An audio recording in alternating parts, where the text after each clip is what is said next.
fulfill their desires. Such a waste of existence.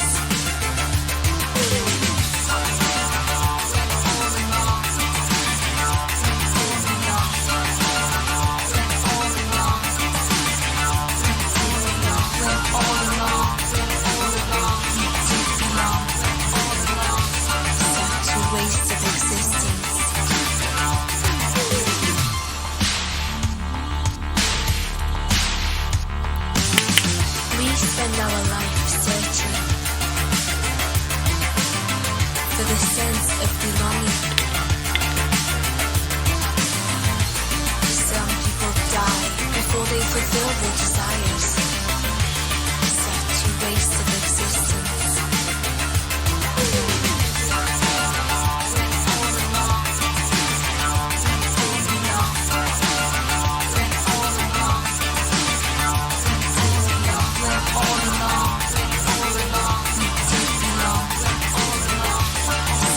Waste of existence.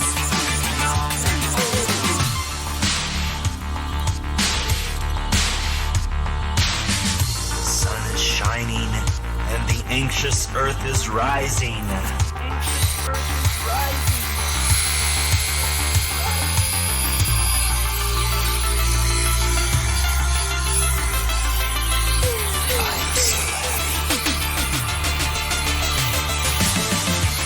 Spend our life searching for the sense of belonging. Some people die before they fulfill their desires. Such a waste of existence.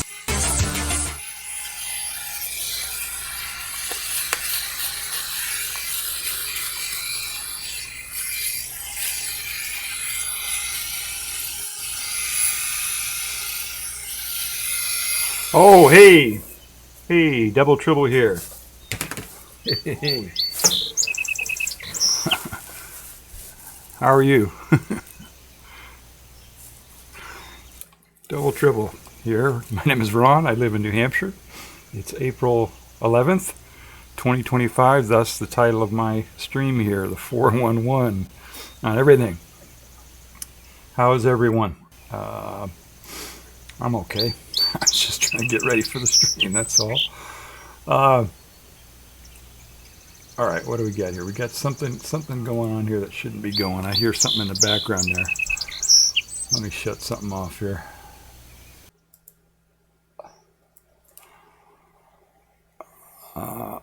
There we go. I think did that fix it?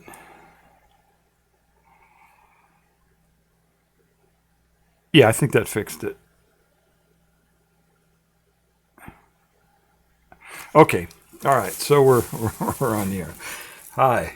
Just minor technical problems. No, don't pay any attention to that guy behind the curtain. All right, so gonna do a stream. It's been a while since I've done a stream, and the way Twitch has got this thing set up, they only keep my things on there, my videos on there for a week. So if I go more than a week without doing a stream, then I don't have any videos on my profile, and it looks like I'm not a streamer, or it looks like I'm, I don't know, on vacation or something. I don't know. So I got to do a stream at least once a week. I was gonna, my next thing, I was gonna try to do the Cloud Atlas. Remember Cloud Atlas? I was gonna try to do that thing. I did the first part 1 of Cloud Atlas, which was I tried to do as much as I could without doing any spoilers. The next one I'm going to do is going to be much more intensive, and it's going to involve spoilers. And so if you've seen Cloud Atlas and you don't know and you want to find out what it's about, then you can watch my stream. Maybe my next stream. What I'm trying to do on that thing now is something a little bit different. I'm trying to, when I normally do a review, I do the stream and talk about the movie. And then after I do the stream, then I take the video of the stream and I go in with my little editor and I try to edit it down and get it into, make it look more like a YouTube video, these Twitch streams are just, they kind of wander off, and they don't, it's two different platforms, two different websites, and they work differently. So you got to edit You can't, if you want people to watch your video on YouTube, you got to edit it down. So that's what I've been doing, but it takes forever to edit it. And so what I think I'm going to do is do the YouTube video first, or close to it or whatever, at least get the video part of it down. And then stream that on Twitch and kind of talk behind it,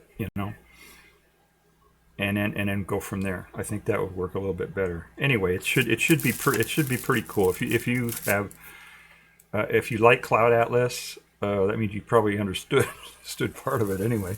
But there's so much to that thing. There's so many Easter eggs and stuff like that I want to cover all that.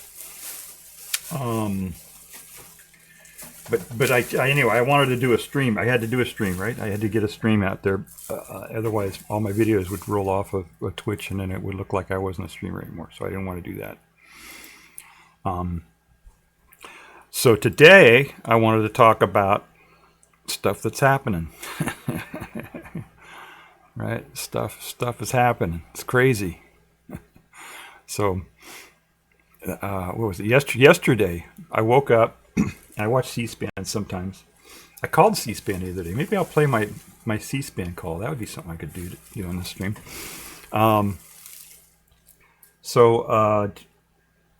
turned on C-SPAN yesterday, and it comes up and it says, Trump pauses the tariffs for 90 days. And I busted out laughing. Hadn't laughed so hard in a long time. That was so funny. I mean, here's this tough negotiator, blah, blah, blah, deal maker, but, who's going to blink? He gets 2 days into his frickin' tariffs and he blinks. I couldn't believe it. Oh, my God. I thought people were laughing at him through the first term. But this, I mean, oh my God. How could somebody be so stupid? I just can't believe. And what's weird is how could somebody be so stupid and get into the position that he's into, to get into the Oval Office. It's just mind-blowing. It's mind-blowing.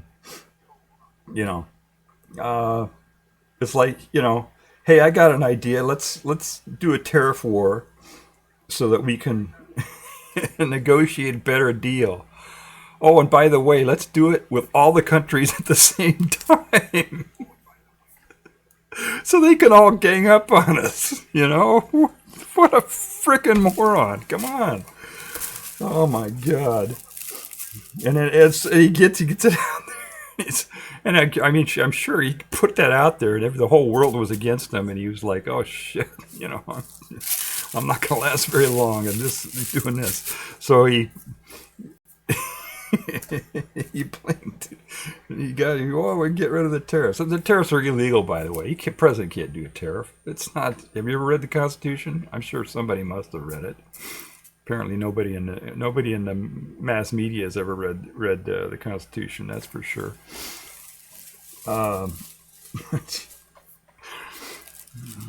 Yeah, it says right there in the Constitution, President cannot do tariffs. It says it in the Constitution. The only way to do a tariff is for the House of Representatives to do it first, and then the Senate has to approve it, and then it goes to the President to sign off on it. That's how it says it verbatim in the Constitution. In case anybody doesn't, if you don't believe me, look up. You pull out your Constitution. You got a copy of the Constitution, right? God damn, I hope you do. Pull out a copy of the Constitution. Look at Article 1, Section 7. Okay, so all bills for raising revenue shall originate in the House of Representatives. Do I have my? I did that from memory. Let me make sure I got that right. I want somebody to say, no, that's not what it says. Let's see here. Section 7. All right. Article 1, Section 7. All bills for raising revenue shall originate in the House of Representatives, but the Senate may propose or concur with amendments as on other bills. It doesn't even talk about POTUS proposing them. It says it has to originate in the House of Representatives. And that's the Constitution, by the way. That's Constitution is the highest. That's the highest law. Everything else is subordinate to the Constitution. It says so in the Constitution. So nobody can change that. Nobody can change that procedure. It has to start with the House of Representatives. Anything that raises revenue has to start with the House of Representatives. President can't sign an order to say there's going to be a new tax. Supreme Court can't do an opinion that says there's a new tax. The Senate can't even start a process for a new tax. It has to start in the House of Representatives. And that's hard-coded into the Constitution. You can't. The only way to change that is with an amendment. The only way to change that procedure is with an amendment to the Constitution. So there are no tariffs. Yeah. China, if you're listening, don't pay the frickin' tariff. There are no tariffs. The president can't make a tariff. Okay?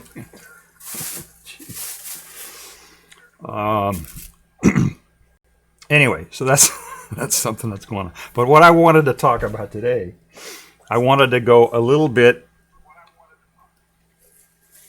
higher, at a higher level here. I wanted to go a little bit into like a 3,000 foot level. Look at high end overview of what is going on, why things are so crazy. And if I can find my, I don't know what happened to my little. God, I had that right here. I set it up so it was right here next to me.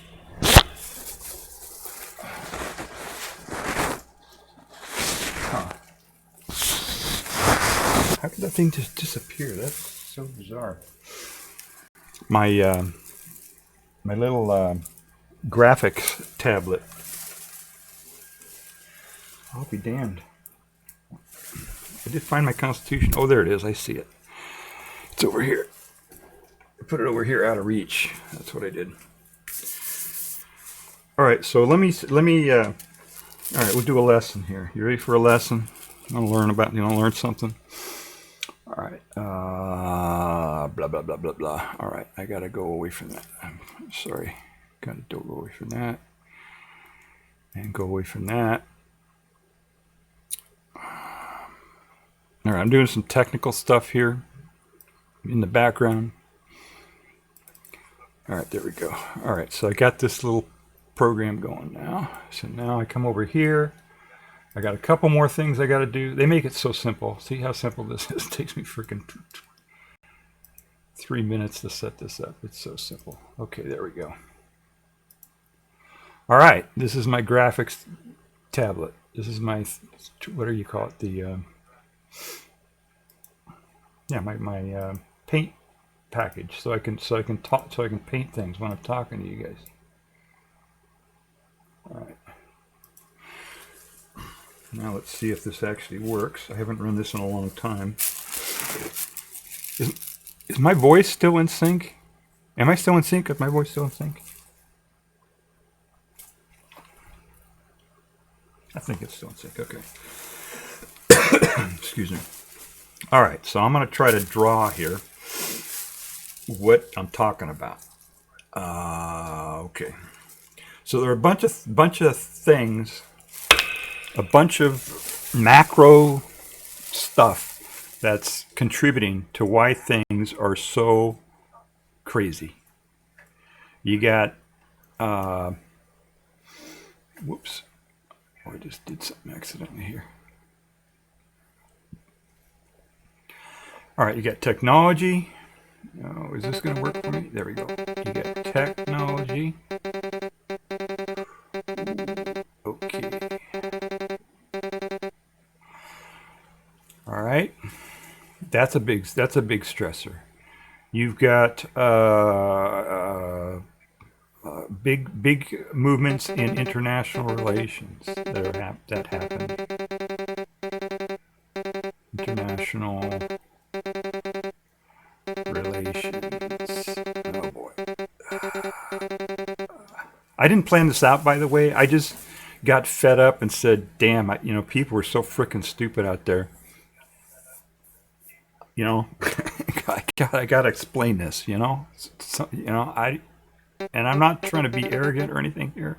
I'm just saying, I see these things and it's like, get it together. All right, tech, international relations. You've got those are the main things, and then you got disruptive technology, right? Disruptive technology. You got international relations, and you've got yeah. Let's just start with those first, and there'll be a whole bunch of other stuff. So on the technology side, historically, technology has been disruptive, and when there's disruptive technology, it causes huge problems. Or changes anyway, and a lot of times the changes can cause lots of difficulties, like the Industrial Revolution that displaced a whole bunch of workers and made it really bad for workers, and that led to movements for socialism and communism, and the progressive era. And it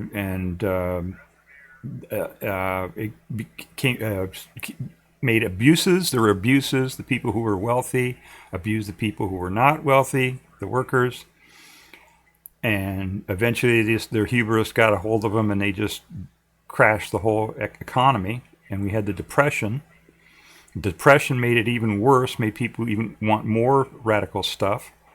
In Europe, it led to fascism, and in the United States,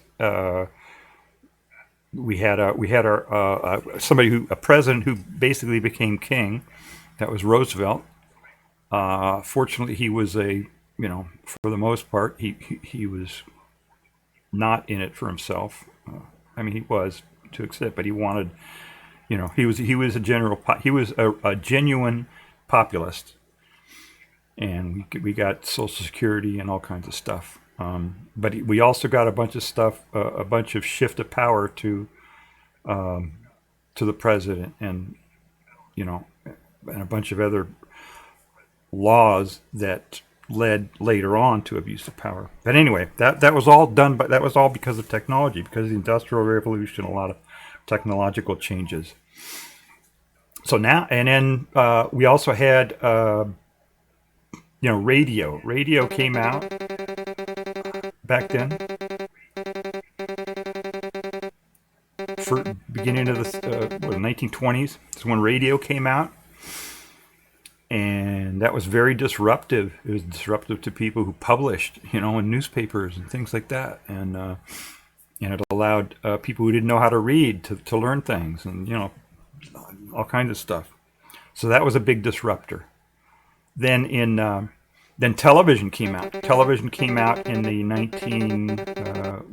early 50s or late 40s. It was after the war, after World War II, and early 50s, I guess, is when it really started getting going.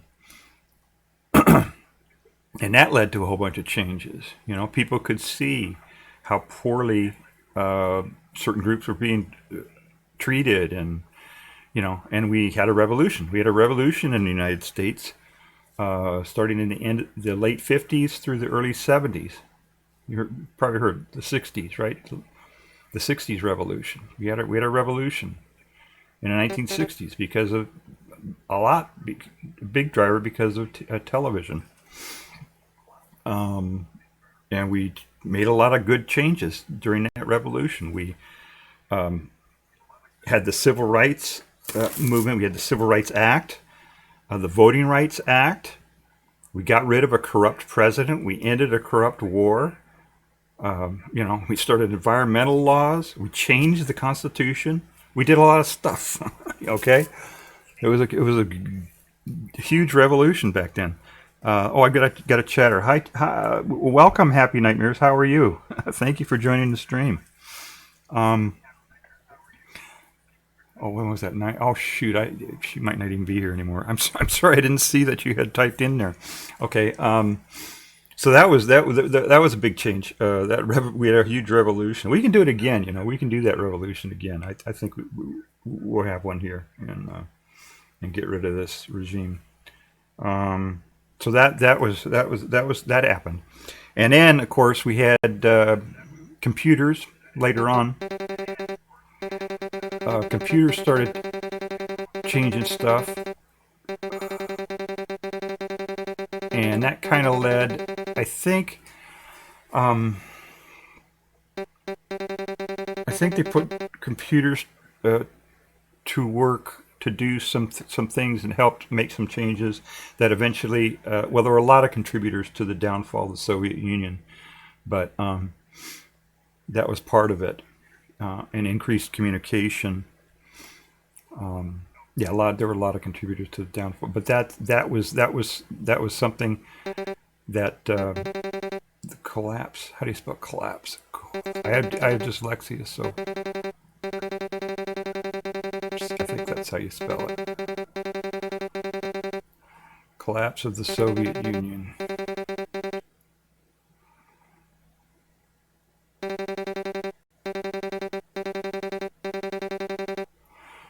Okay.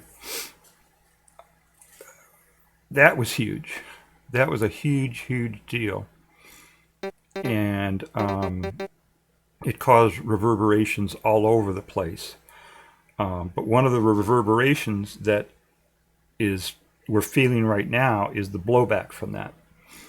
They collapsed, and the U.S. sent a whole bunch of money over there when they collapsed. Tons and tons and tons of money to try to keep it completely from falling apart and having, people starving to death and stuff like that. But then all the money pouring in there is what established or exacerbated all of the corruption over there. I got to take care of something here real quick. Oh, we got a raid. Hey, how about that? Hi, welcome, raiders. Welcome in. Was that E-Room? I can't tell my thing here. What is that was the E-Room, I assume, right? Yeah, E-Room raid. There it is. Cool. Thank you. Hi, raiders. Party of 15. Wow, that's amazing. I haven't had 15 people in my stream for a long time. Welcome, everyone. Thank you, E-Room. Thank you for the raid. I really appreciate it. I tried to play Word on Stream over there earlier with you guys, but I just, I got 4 points, and that was it. That's all she wrote. Maybe I got 12 points. I don't know. Yeah, thank you for the raid, E-Room. Let's see who we've got here. Let me do hellos to everybody. Let's see. I'm still learning how to use this stuff. Okay, Sydney. Hi, Sydney.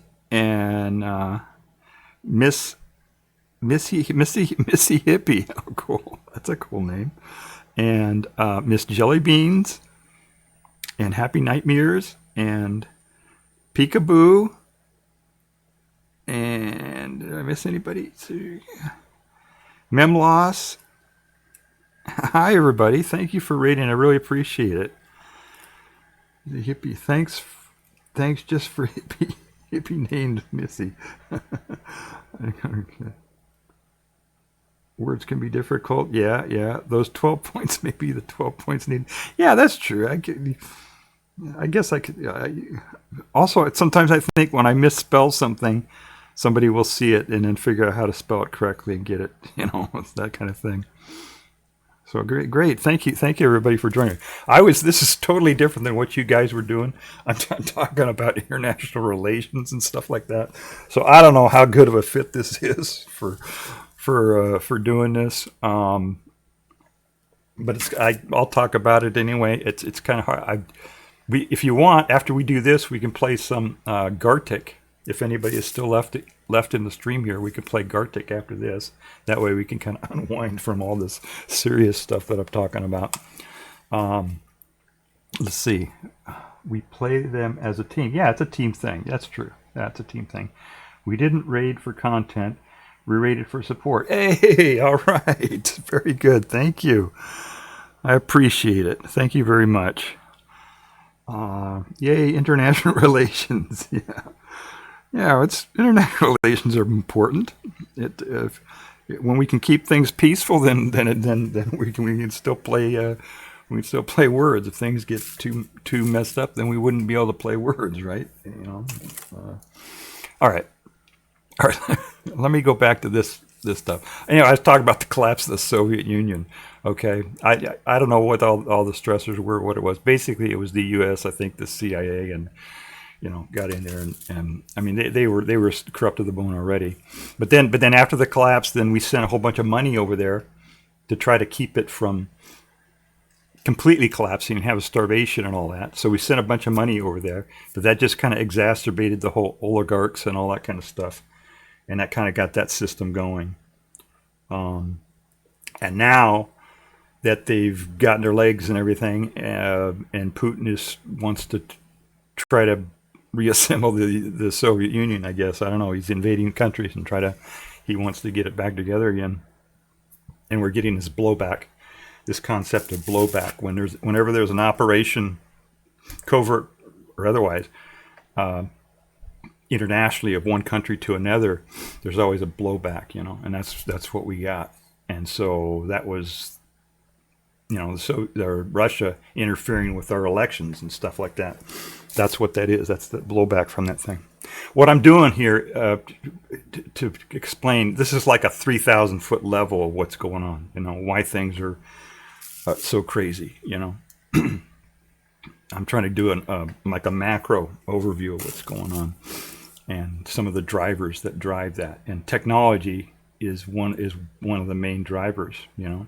Back in history, we had when the radio came out, that led to a bunch of stuff. Eventually, it led to fascism in Europe. And then when the TV came out, that led to our revolution in the 60s, the 1960s. And then computers came out. And then the big one, of course, is the internet. That came out.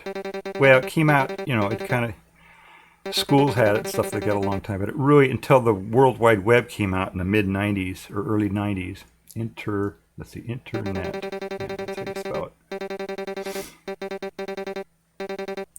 So every time one of these new things happens, when we got radio, then after a decade or so of doing that, it disrupts things, and then TV is a new thing, and then that disrupts things, and then computers, and now we have the internet, which has been out for a few decades, and that is it's disrupting things because the incumbents, the existing people who have power, the magazines, the newspapers, the TV networks, they don't like that. They don't like having competition. I mean, here what we're doing right here, right? A lot of us have our own little channels now,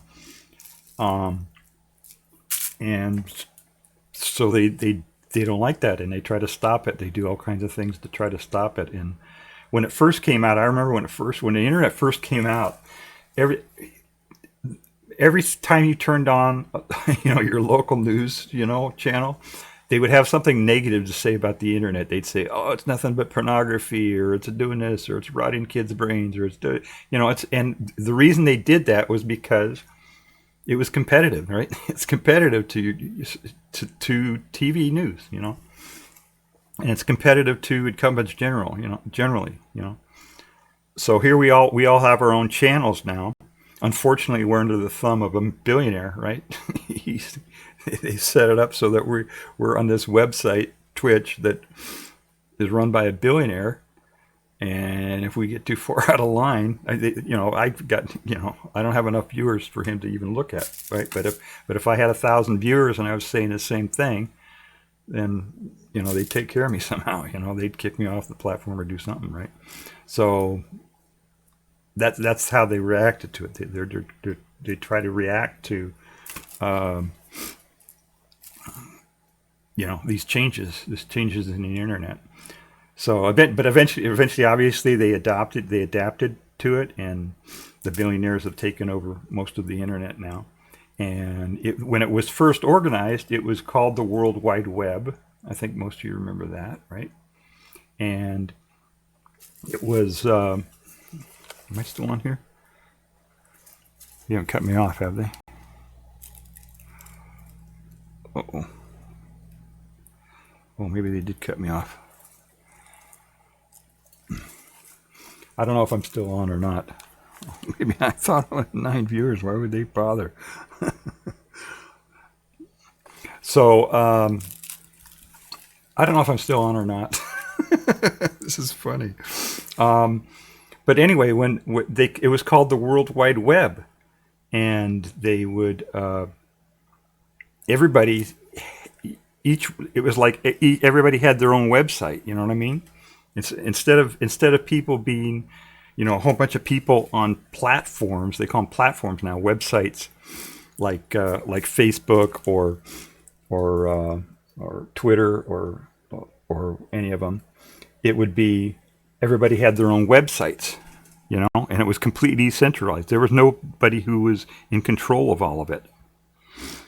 Let's see. Well, there still is the World Wide Web. All of us who are watching on desktop are using it. Yeah. It is. We're using the World Wide Web, right? Twitch is a website, but instead of us all having streaming from our own websites individually and having complete autonomy that way, we're kind of under the thumb of this platform here, this Twitch thing. And it could. You can stream. I did it. Over a decade ago, I set up a website with a streaming cam and everything. I could do it. But the problem is that it's marketing. It's a whole bunch of different things. Make ease of use. A lot of things like that. And so, and it's also money, right?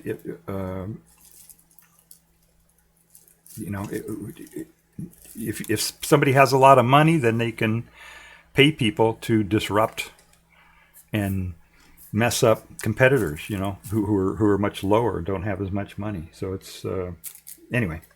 We got a bunch of monopolies right now, or oligarchs, I guess they call them, right? So Jeff Bezos is an oligarch.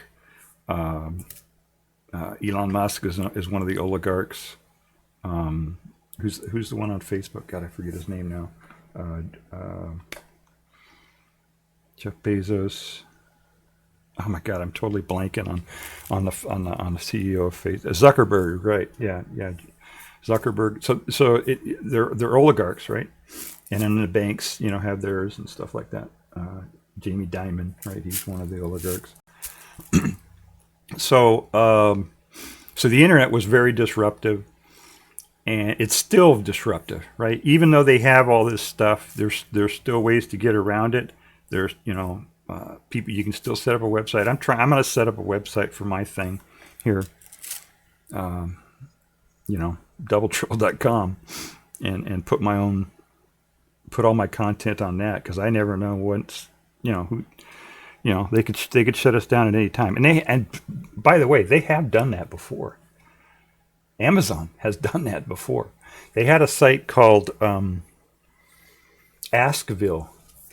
Askville, Ville, Askville. And it was, they didn't have videos and stuff like that, but it was basically like a Twitter or a forum. And you could ask a question, and then everybody else would give you answers to it. It was a very useful, very educational, really cool site, and somebody didn't like it. It competed with somebody or and Amazon just pulled the plug completely, just cut it out. Just one day you go to the site, it's gone, and they sent out a press release. Okay, we don't have this anymore. We're done with it. It's dead. So that whole community and everything just went away. And they could do that on Twitch if they wanted to. If a whole bunch of, people on Twitch really started, causing problems for somebody, Bezos tomorrow could just flip a switch and say, we're done. Twitch is gone. I don't think this is. I should look at their annual report and see how much Twitch is worth to them. But you know, I don't think it would bother them that much to shut off this whole thing. They could just completely stop this whole website if they wanted to. You know, I don't think they're making that much money on it. If it got too much of a problem for them, they could just shut off tomorrow. So we should really, all of us should, you know, write down on a piece of paper, you know, all the various contacts for all your friends in your communities, you know, so you can find them just in case things get sideways, you know. I wouldn't trust, you know, browser bookmarks or anything like that. I would write them all down somewhere, or, you know, copy them to a file, back it up or whatever, just in case things go sideways. Okay, so anyway, the internet, yeah, that was a big deal, and it's very disruptive. It's still very disruptive, and you know, people can make their own content very easily now. AI is coming online, so there's all these different things that are disrupting the incumbents, you know, of the people who have had power before, and there are new people now who come up with more power, and individuals have more power now. You know, it's democratizing things, and yeah, newsflash: people in power don't like democracy. Ever. They never did. I thought they did, but they don't. They say they do, but they don't. So they do everything they can. They want people to think there's democracy, so people don't, you know, go crazy and fight back. But they don't want democracy. They want an illusion of democracy, and that's kind of what we've got. And now that, you know, there's a free flow of information, and you know, the veil's kind of been dropped, and we see that there really isn't democracy, you know, which is kind of unfortunate. And the more freedom that people get, and the more independent that people get, the more they fight back, and the more they move towards authoritarianism, which is what we're seeing. So that's why things are crazy. That's why things are so crazy. All right, that's why we got a narcissist in the White House. And I began this stream with, which kind of prompted this whole thing, was day before yesterday, or no, yesterday morning. I woke up to C-SPAN, and they announced that Trump had paused the tariffs. And it's just the day before, everybody was saying, "Oh, we're starting this trade war. Who's going to blink first? You know, how long can they hold out?" And the next day, Trump blinked. He paused the tariffs. Let's see. Let me catch up on chat here. All right. We'll get a hug. I got a hug from. Let's see. Oh, Happy Nightmares gave. Oh, Big Ducky Snow gave Happy Nightmares a hug. Very good. And Big Ducky. Javias. I can't. Oh, okay. Big Ducky Snow wrote something in French. How are things? Is that what that means? Big Ducky Snow. Is that what those French words mean?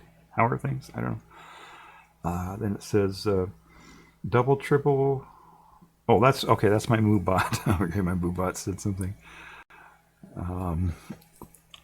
Big Ducky Snow gave me a hug, so I will give Big Ducky Snow a hug back. And I did set up hugs on my thing. I was able to figure out how to do that. That's important. Hugs are important. The French is, "I needed that. Many thanks." Oh, okay, great. Well, thank you. Group hug. No, I didn't set up group hugs. Sorry, Happy Nightmares. I didn't set up group hugs. You got to hug everybody individually.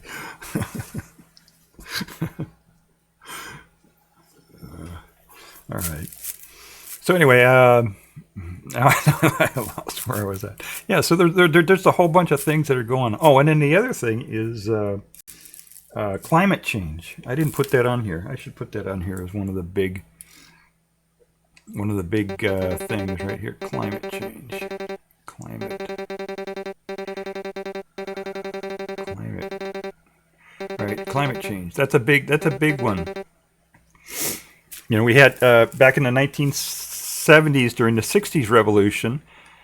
A result of the 60s revolution was was Earth Day and all these they set up the EPA, the Environmental Protection Agency, and everybody got more conscious of what the environment was about. When I was growing up, it was just there was zero laws, you know, for air pollution or anything like that. I couldn't even go outside and play half the days because it was so smoggy and so messed up.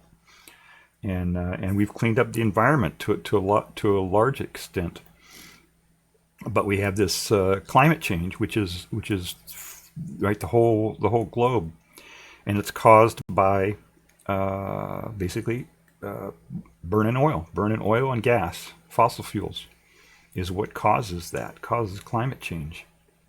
You know, when you go and drive your car, you put gasoline in the car burns the gasoline with oxygen, and out the tailpipe comes a bunch of CO2. And CO2 goes up into the air, and that's what makes the earth warm. Okay?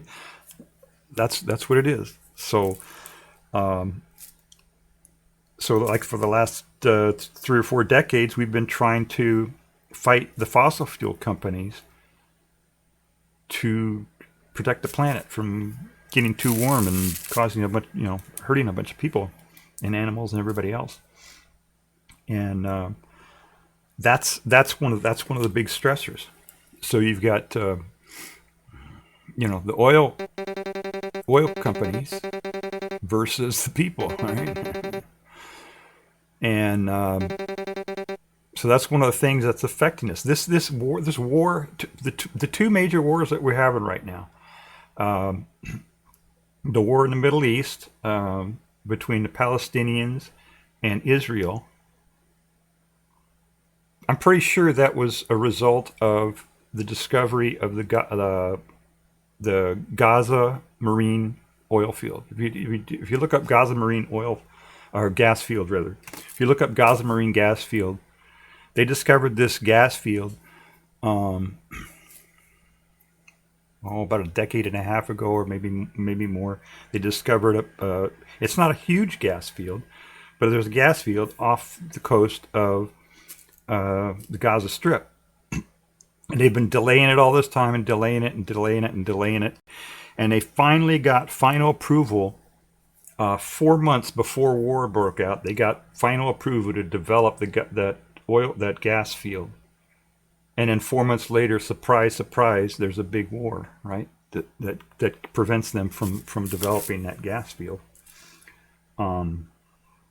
Yeah, I could talk a whole bunch about that thing, all the stuff that's just totally distorted that gets reported on that thing. Hamas was a group that was originally financed and supported by Israel.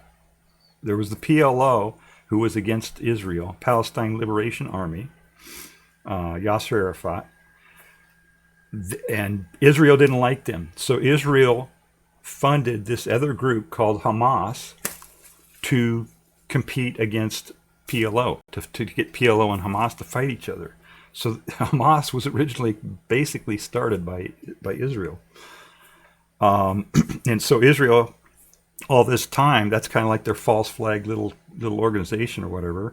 And it's just it's beyond incongruity. Did I say that properly? It's incredible that Israel didn't know that Hamas was going to launch a huge attack like that, and most likely they were behind it, right? They had their provocateurs in there or whatever to initiate that. Let me check chat here really quick. Oh, okay, we got something we got to do here. Let's see what we've got here. Okay. Big Ducky Snow gave hugs for everyone. Let's see what we got here. Yeah, okay, Big Ducky Snow hug for me. French, okay. I'm reading chat here. We're insulted you think we'd fall for this. Okay, I'm not sure what that is about. Happy Nightmare says they hired advisors to tell everyone that there's no climate change. And it was the same two dudes that were hired to hide all that stuff that the tobacco companies knew about cigarette harm. Oh yeah, that's another one. Yeah, cigarette. That's, oh god, don't get me started on that whole thing about the public health system. Oh my god. Happy Nightmare says it's kind of crazy sometimes how there really are crackling villains, stroking their beards and twisting their mustaches. Yeah, it's yeah. If your cynical dial is not turned up to 11 right now, you're not paying attention. it's bad. It's bad. You know. I wish I could get my. For some reason, I'm gonna reset my computer here and see if that's. I'm not getting an indication that I'm streaming. It's kind of disconcerting to me. There it goes. Okay. All right, I got lost again.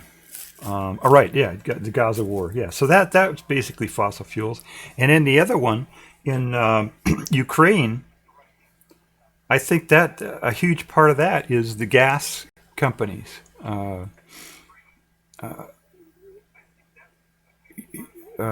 Russia is one of the largest gas suppliers. They supply gas for Europe, or they did before the war.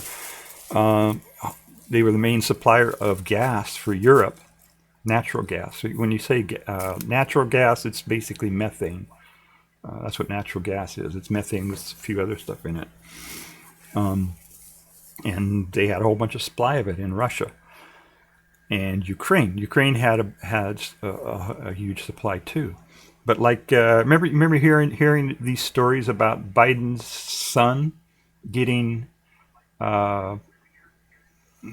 hired by this gas company in Ukraine and all that kind of stuff. That all had to do with it. It was setting up this whole thing. If the thing is, the gas prices right now are very high, and the reason they're high is because the market is so tight, because the demand is more than the supply. And when a market gets tight like that, and the supply is higher than the demand is higher than the supply, and it's really tight, and the prices are high, then any little small amount of supply that comes online can lower prices dramatically, and they can lose a ton of money. So that's why they're so, upset when, if they just, when the Gaza marine gas field was going to come online, that would have cost them a lot of money, even though it wasn't a lot of gas specifically from there. Just that little bit, right next to a distribution point in Egypt there, through the Mediterranean, it could have helped supply gas to Europe, and that would have messed up gas. The gas prices would have come down. They would have lost a bunch of money. And the same thing in Ukraine. They by Russia attacking Ukraine, they take their gas or a lot of the gas offline, and it makes the prices go up. And that's what a lot of the wars are about. When we went to war in Iraq, that's what it was about. Remember, I don't know if you folks are old enough to remember when we went into Iraq. They made up this story saying that Iraq had weapons of mass destruction, which they didn't. It was a huge lie. And most people believed it. And they said, oh, okay, well, we have to invade. If they have weapons of mass destruction, we can't that's too dangerous. So let's go ahead and invade. But that isn't the reason why they went in. The reason they went in is because Iraq, at the time, was a huge supplier of oil, and they had sanctions on Iraq to try to prevent them from distributing their oil and bringing down oil prices. But Iraq kept distributing their oil through, black markets and things like that, and it was depressing oil prices.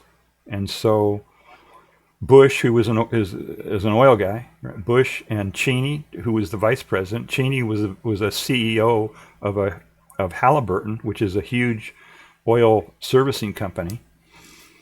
They said, "Hey, all right, we're all people. We want to help keep the price of oil and gas higher." So they made up this story about weapons of mass destruction in order to invade Iraq and take all that oil off the market.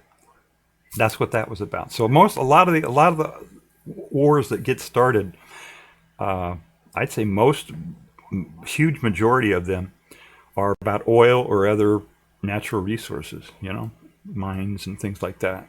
So, okay, so that's another 3,000-foot level, thing that's coming together here. So you got the technology, all this technology stuff that's stressing and giving people more power, and the people, the common people more power, and those who have the power don't like that. They want to keep the power, so that they're fighting against that. That's what this whole Trump thing is about. He's trying to get rid of democracy altogether and make it a complete authoritarian government, so that the oligarchs can keep their power. We've got the blowback from the Soviet Union collapse, and Putin, who wants to reassemble the Soviet Union, and he has ambitions to invade a bunch of places. You have the oil and fossil fuels, who are getting pressure from people, wanting to switch over to electric cars, and they're fighting that, right? and they're as that happens, as more and more people get off of fossil fuels, it means they're making less and less money, which means they're more stressed. They want to get more money, so they want to prevent supply from coming on the market to keep the prices high. So there's a whole bunch of things that are going on right now that are all coming together. Also, but another huge stressor is this is mostly just it's a provincial thing. It's just the U.S. But in the U.S., we got the U.S. Constitution. Am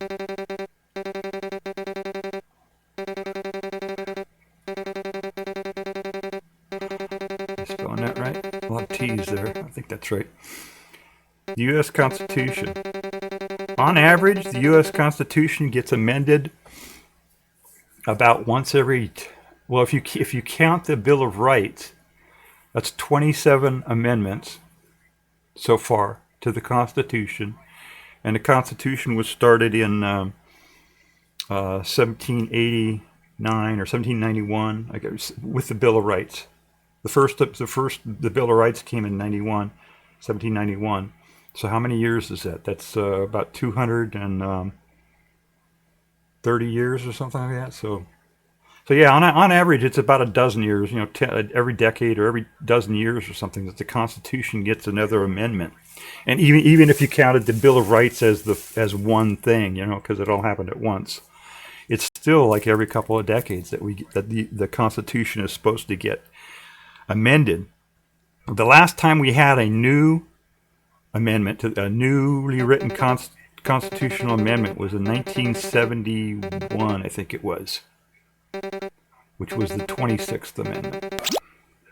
Whoops. Oh, shit. No, I don't want to do that. Okay. Oh, let's see. Undo. How do I undo? 26th Amendment to the Constitution. That gave 18-year-olds the right to vote. And that happened during the 60s, or the revolution of the 60s. When people say the 60s, it's really from the late 50s to the early 70s. That's the period when the changes were happening. So it's more than just 1960s. So 71, that's the 26th Amendment. That was the last time we did a new amendment to the Constitution. So that was how many years ago? That's 70, 80, 90, 10. So that's over 50 years ago. Is that right? 71? Let me check that, because I'm doing this from memory and I want to make sure I got it right.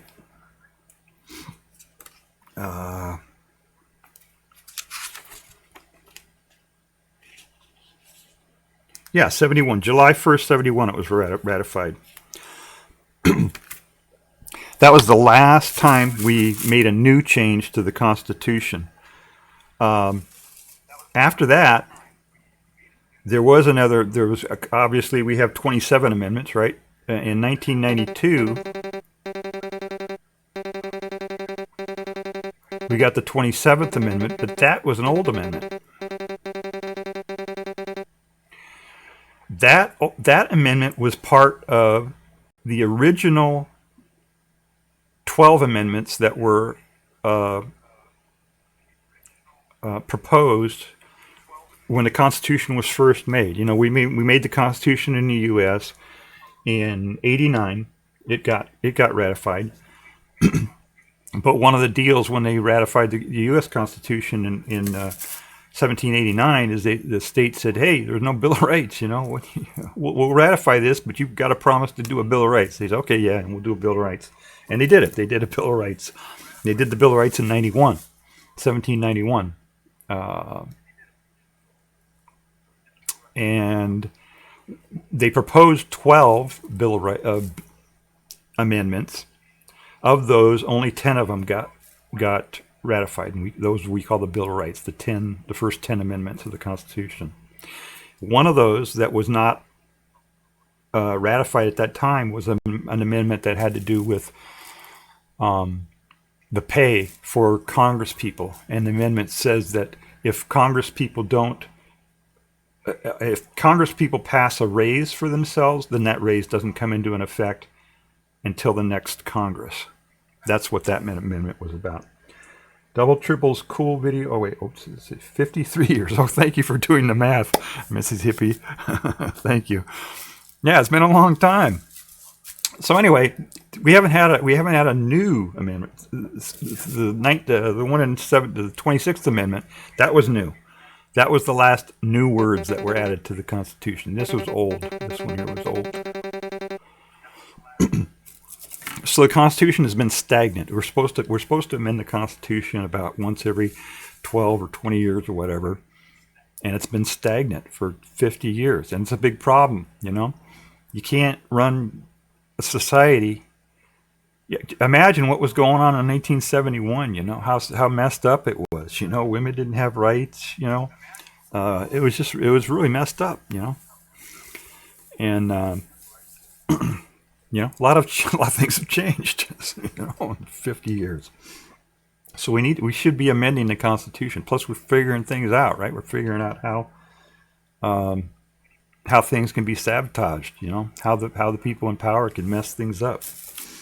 And by the way, one of the things that they're doing, I'm sorry for those of you who might be out of the country. I'm talking about U.S. stuff, but maybe it's interesting to you anyway. But in the U.S., what Congress has done ever since the 70s, really, for decades now, they want to get elected, right? And they figured out that if they do something that people don't like, raise taxes, send people to war, whatever, people won't vote for them the next time. They'll come out and they'll say, "Oh, you did this bill that we don't like, so we're not going to vote for you." So what they've done instead is they've offloaded all that power to the president and the Supreme Court. So now all these changes and all the laws that are happening are getting done by the president or the Supreme Court. Think about it. The whole abortion thing, that was the Supreme Court. The Supreme Court did an opinion That made a huge change for everybody. It changed the law, you know. But they're completely unaccountable. Nobody votes for anybody in the Supreme Court. So that's no democracy. If the Supreme Court says we got to do something, that's not democracy, right? That's, they're not accountable. So if the president does something, that's largely not democracy. The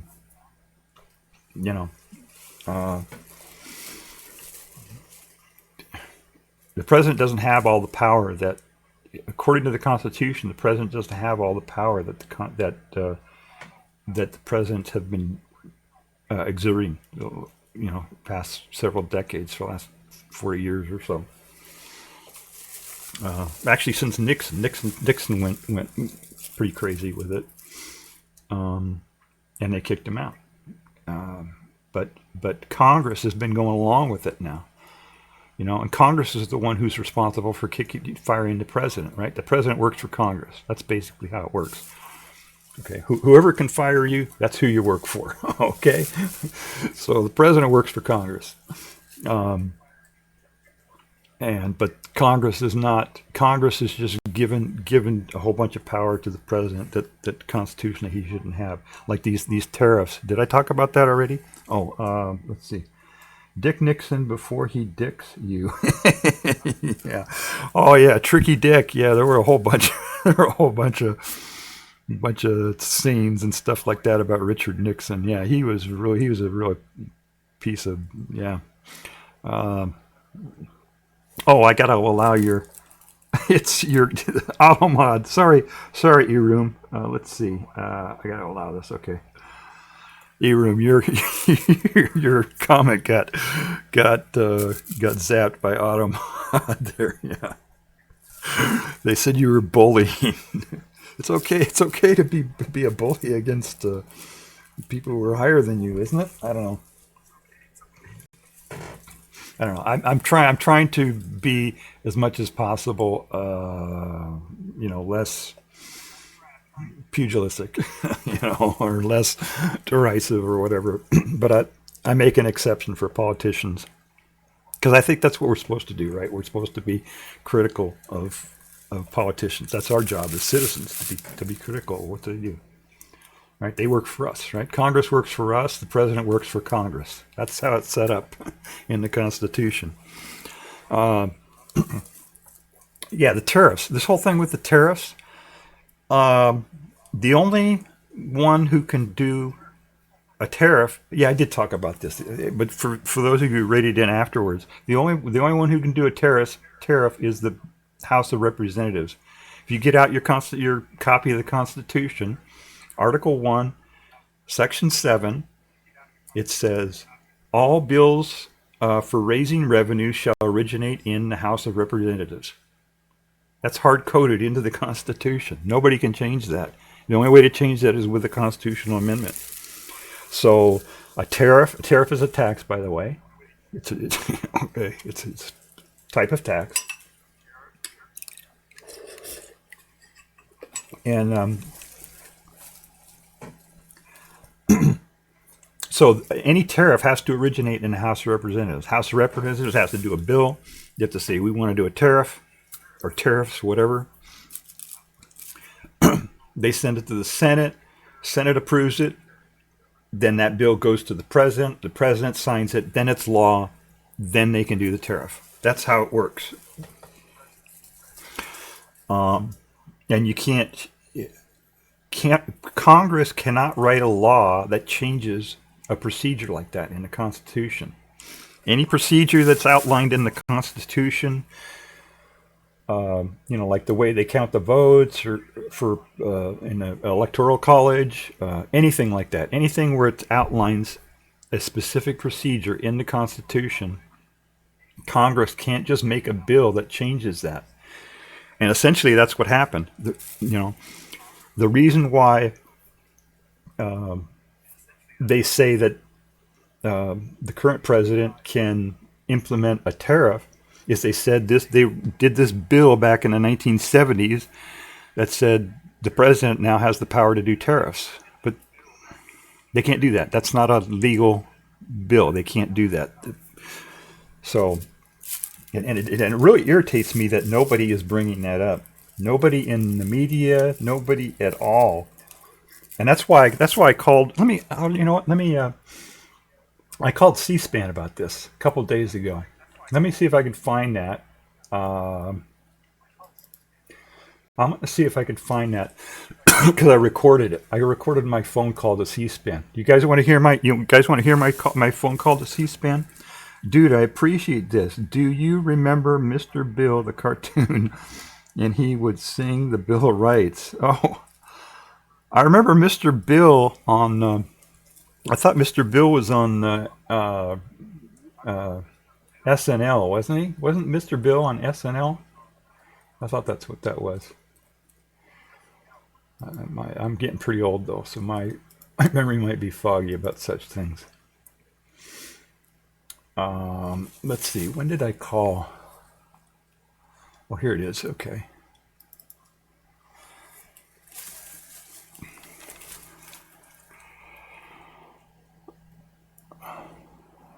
Let me see here.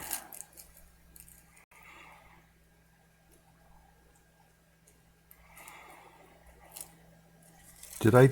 Yes. Yes. And oh no, Mr. Bill. Yeah, I remember that. Yeah. I used that the other day for a trivia question. Oh, Happy Nightmare said I used that as for a trivia question. Oh, that's cool. They are different. Well, who's different? I don't understand what's different there. Let's see. Happy Nightmare says, "'Cause I'm Canadian, we don't know how your stuff works." Oh, but I seen Schoolhouse Rock. Yeah, I'm a Bill. This is how I go and all that. Yeah, that's Sesame Street. Yeah, we learned about this stuff in kindergarten, but apparently the politicians don't know about it, right? No, they know about it. They just don't want to talk about it. All right, tariffs. Oh, here it is. Okay, I got it. Cool. All right, we can listen to my call to C-SPAN. Let's see. All right.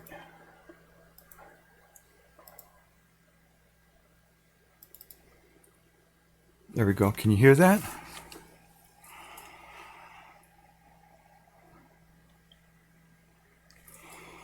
Oh, wait, I got to switch it over here. Okay. Pick up their copy of the Constitution, and on Article 1, Section 7. All right. Yeah, that's my voice. Where's all the 18? China. I mean, period.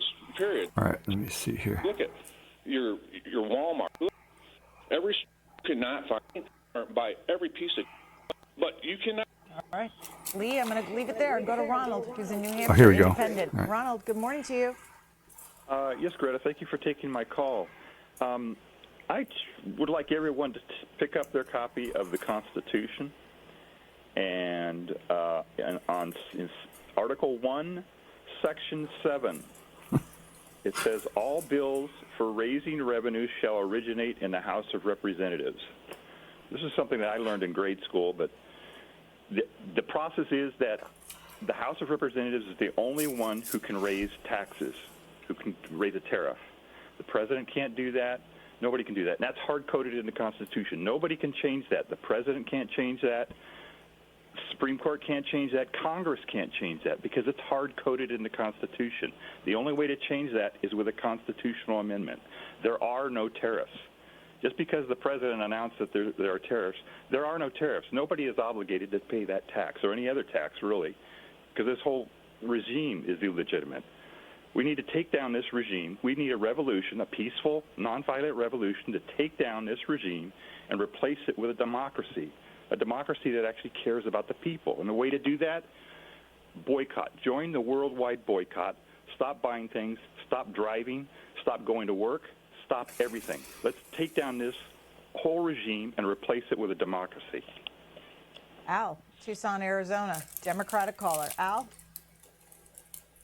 Yes, good morning. Okay. Okay. That was God. I was more fired up than I thought I was there. All right, well, whatever. But the thing that really bothered me was that this thing that we learned from Schoolhouse Rock, in kindergarten, nobody talked about. Has anybody here heard that? Has anybody, what I just talked about on C-SPAN and what I've been talking about here, has anybody heard that on your evening news or on the talk shows or on Fox or on CNN or anywhere else? Have you heard that? I don't know. I'd like to know. I don't watch old media anymore for that reason and many other reasons. Has anybody heard that before? Let's see. Memloss says, "Stop going to work." Yeah, that's a good idea. I'm retired, so that's an easy one for me. Missy Hippie, that was great. Oh, thank you. Yeah, Memloss, that would rock if everyone did that. Yeah. Well, there actually is there is a boycott going on. It started a month or so ago in Eastern Europe. The prices, they had inflation just like we had here. Inflation was a worldwide thing. All the politicians are talking like it's the other people. The Democrats are this or the Republicans that or whatever. No, it's a worldwide thing. It was a result of the pandemic, mostly, largely. But yeah, in Eastern Europe, it was a big deal, and people didn't. It was in Croatia, I think, and some of the other areas in Eastern Europe. They just got tired of all the prices going up too high, and so they did a boycott, and it spread. It's all over now. It's a worldwide boycott. But you don't hear about it. You're not going to hear about it, of course. Amazon isn't going to tell you about it, right? Obviously, duh. Your local news and all the television is not going to tell you about it because they get their money from the people who sell shit, and the people who sell shit don't want people to know about boycotts. So your local news broadcast, or the national news, or CNN, or any of these media that's supported by advertisers, they're not going to tell you about the boycott. Let's see. Everyone stopped paying their mortgages or other debts. Yeah, that's like a rent strike or something, right? Or a mortgage. Yeah. Nope. That would rocket for everyone. Yeah, I mean, it wouldn't have to be everyone. If 10% of the people did it, that would be enough to get people to say, "Hey, all right, Trump, you're out." We don't want this. All the wealthy people would lose too much money. They'd say, "Trump, you're out. We're going to put somebody else in there so we can stop this boycott." It's not that hard. It's not rocket science, rocket surgery. Anyway, so what were they talking about? Yeah, I lost my place again. Yeah, you're not. That's one of the problems with advertising-supported media, and even to some extent, it happens here. Even on these little Twitch channels, once somebody gets up to 1,000, 2,000, whatever viewers, they're making a little bit of money, on their advertising. So they're not going to want to say anything that would get the advertisers upset, So that's kind of a problem with advertising. I know a bit about advertising. That's what my degree is in. Mass communication and advertising. That's what I got my degree in a previous life a long time ago. So I know I've followed it. I study it a little bit and understand it. I know how that whole system works. And it never used to be that way. When I was younger, they had something called the wall between editorial and content. The editorial and advertising, rather. So, in other words, like on your news shows and in newspapers and stuff like that, the editorial staff and the editorial departments were completely separate from the advertising and the business side of it. That way the editorial people could be independent and they could report on the news and be accurate, and people would trust what they would say and blah, blah, blah, right? That's how it used to be. But then, in school we learned about a case study in which this newspaper, it was called the Mercury News up in the Bay Area, San Francisco. They did an expose on car dealers and how criminal they were and how all the crummy stuff that car dealers would do, right? The thing was that if you've ever seen a newspaper, every other page is a car dealer advertisement covering a whole page, right? And so the car dealers said, "Hey, we don't like that you did that," and they boycotted the newspaper. And I think it was like a series or something. They were running a series on car dealers or something. I can't remember exactly what it was. But anyway, that ever since that happened, everybody kind of got the message, and now it's done, through subtle, how people communicate subtly things, and so any advertiser who pays a lot of money, who doesn't want news to report on something, they won't report it. And of course, the people now in editorial, they understand what the advertisers want and don't want, and they can just self-censor. They just do it themselves.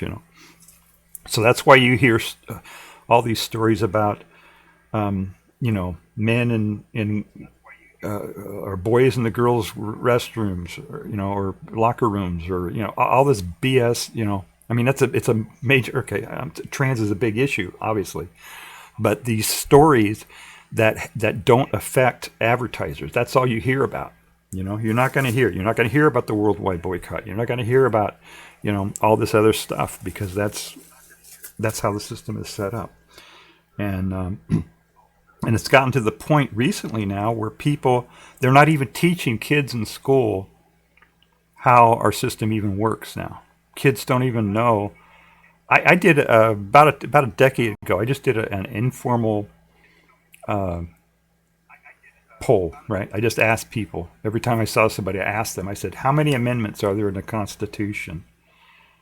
And nobody knew. I mean, I had to go through 30 people. The 30th person knew that there were 27 amendments to the Constitution. Nobody knew that, and that's a problem, because we're in a democracy.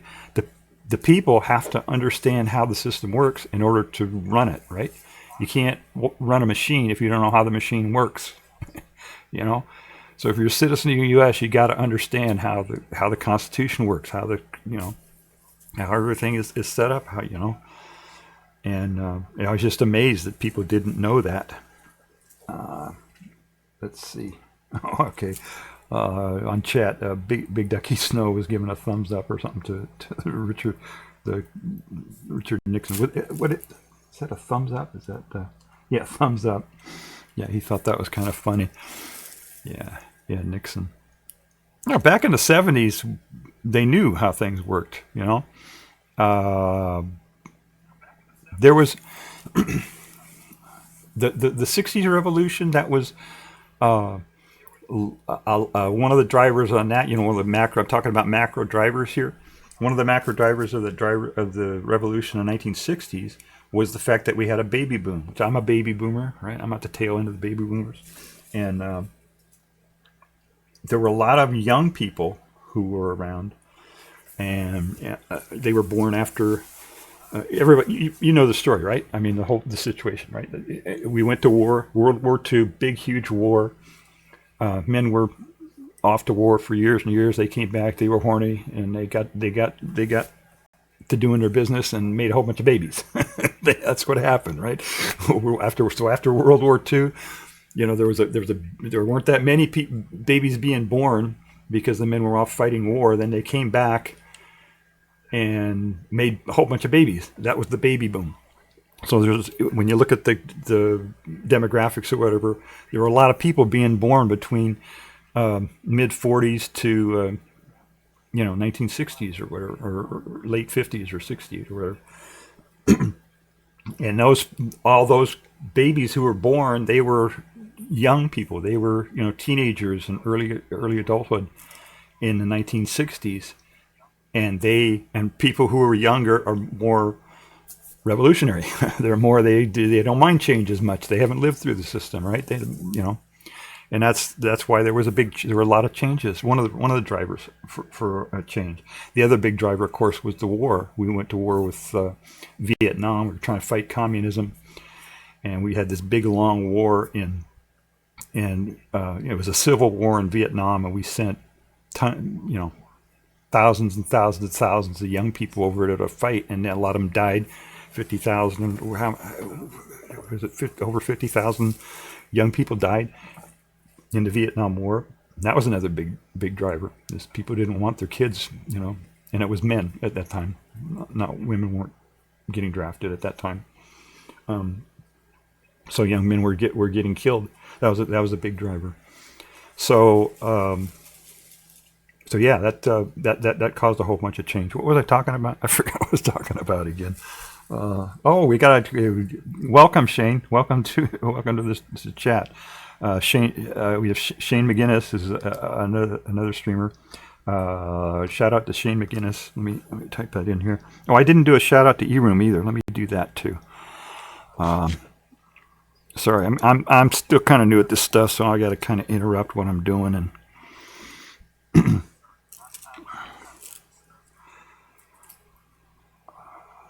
Okay, so we do a shout out to Shane. I hope that works. Yeah, okay, good. That worked. So I'm doing for those of you who are watching this on the VOD on YouTube. A week from now, I'm doing some chat stuff here. I'm talking to people in chat. I'm giving shout outs to people. Shout out to eRoom who raided us. Thank you for the raid, eRoom. And Happy Nightmares also streams. Let me give a shout out to Happy Nightmares. She streams about smart stuff too. she streams about science and reads papers and cooking and all kinds of things. If I can get that. Happy Nightmares. There we go. Is that right? Wait, did I do two? Oh shoot! Now I'm already confused here. I think I shouted out Happy Nightmares twice. Did I miss anybody? Shout out if you're a streamer, please say hello. Oh wait, but Big Ducky Snow is my favorite streamer. Let's see, Big Ducky Snow. He's been on lately. He does karaoke sometimes, but mostly lately he's been doing the car game. He's got a car game that he's got a steering wheel and everything. He's all set up for all that. Oh, I did two shout outs to Happy Nightmares. All right. Okay, I think I got everybody. Missy Hippie, do you stream? I'll do a shout out for you too if you stream. I'm not sure. Yeah, if you're on the VOD, go ahead and skip through this part. Sorry. If you're watching on the VOD, let's see who else we got here. I think that's it. I don't think there are any other streamers out there. I do indeed. Okay. All right. Great. We'll give you a shout out. Shout out to Missy Hippie. Memloss, I don't think you stream. If you stream, let me know. I'll give you a shout out too. Okay. So what was I talking about? Revolutions in the 1960s and yeah, I lost my track. Sorry. Anyway, so it's yeah, they're drivers for all these things. I guess that's the big takeaway here, right? There are big, huge macro drivers that drive these events. These international relations, wars, social movements, revolutions. They're huge drivers that drive these things. And right now, the reason why things are so crazy is they're together. We've got technology, you got, all the things that I was talking about. We've got the internet that came online. You've got the oil, climate change thing happening. You got the international relations. You got blowback from the Soviet Union collapsing. All of these things are coming together. And you got a stale constitution. We're still trying to run the country on a constitution that hasn't been changed in over 50 years. Just think about what it was like in 1971. That's the law. That's the law that we're working with right now.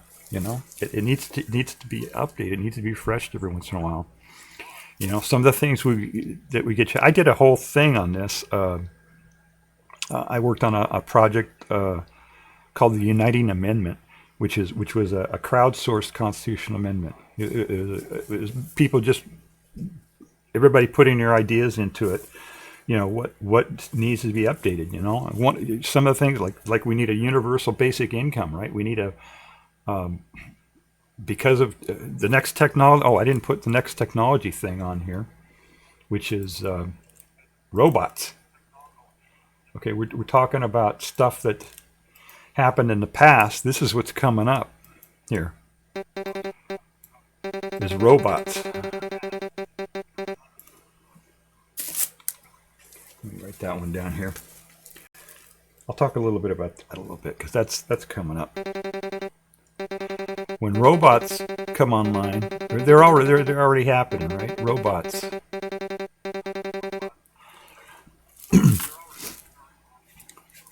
All these, Trump keeps talking about, we're going to move manufacturing here to the U.S. so everybody can be employed. No, that's not when it's going to happen. They're going to build all these factories, and they're going to be lights out factories with a bunch of robots working in them. It's not going to be people working in them. And I mentioned that on another stream. I said, everything's going to be done by robots, And the guy said, you know what you're talking about. Well, let me show you. Let me show you something here. All right, I'm gonna move this out of the way here, and I'm gonna check something. Here we go. Okay. I'm gonna talk about robots now. I'm sorry, I'm a little chaotic here. This was totally unplanned. I have no plan at all what's going on here, but I'm gonna talk about robots now. Here's a robot from a company called Agility Robots, and there have a dozen or more of these companies that are building these robots to replace people. And it's a robot. It looks like a grasshopper robot. It's got the legs bend backwards. But they talk about different places that they're going to put these robots that are going to do all the work that people do, And this isn't like something in the future. They've got these robots are already working at Amazon. They're working in a lot of different places already. And this company is building this huge manufacturing facility where they're going to build thousands and thousands and thousands, and probably millions of these robots. The whole industry, right, is going to be millions of these robots coming online that are going to do the jobs of people. So what are the people, what's going to happen to all the people, Here, retail and e-commerce. Look at this one. I don't know what this one's about. Look at all this, It's here's some of the things that these robots can do.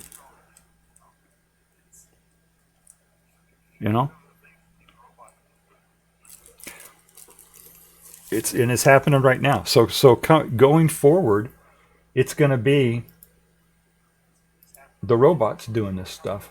Did you see any of that? Did that work?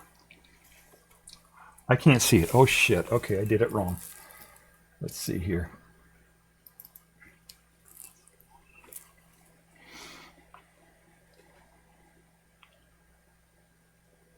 There we go. Okay. Yeah, here's all the this is just one company, right? And here's a robot that they got that can do here. They're talking about AMR loading. I don't know what AMR stands for. See, this robot just can go around and do stuff. Here's another one that can grab stuff and work. This is in manufacturing. The robot can grab stuff. You can see that, right? You can see the robot moving there. There they are. Yeah, screen is black. Okay, I'm sorry. So these are ones that are working in a factory, doing stuff that people would normally do. Stuff comes off the factory line, so the robot picks it up and moves it, packs it, does it, blah, blah, blah.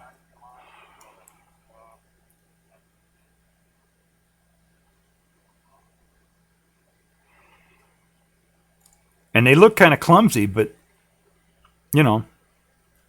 this is like the first robot. This is, 10 years from now, imagine how, everything gets better and better and better as it goes, especially when it's new, So imagine, it's basically going to be robots doing everything.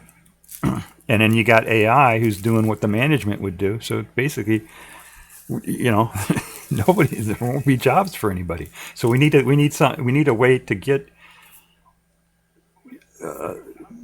so people don't starve or, live in poverty, or where we need like a universal basic income where everybody, or at least poor people or people in need, get a healthy amount of money every month to live on, because there won't be jobs for them to do,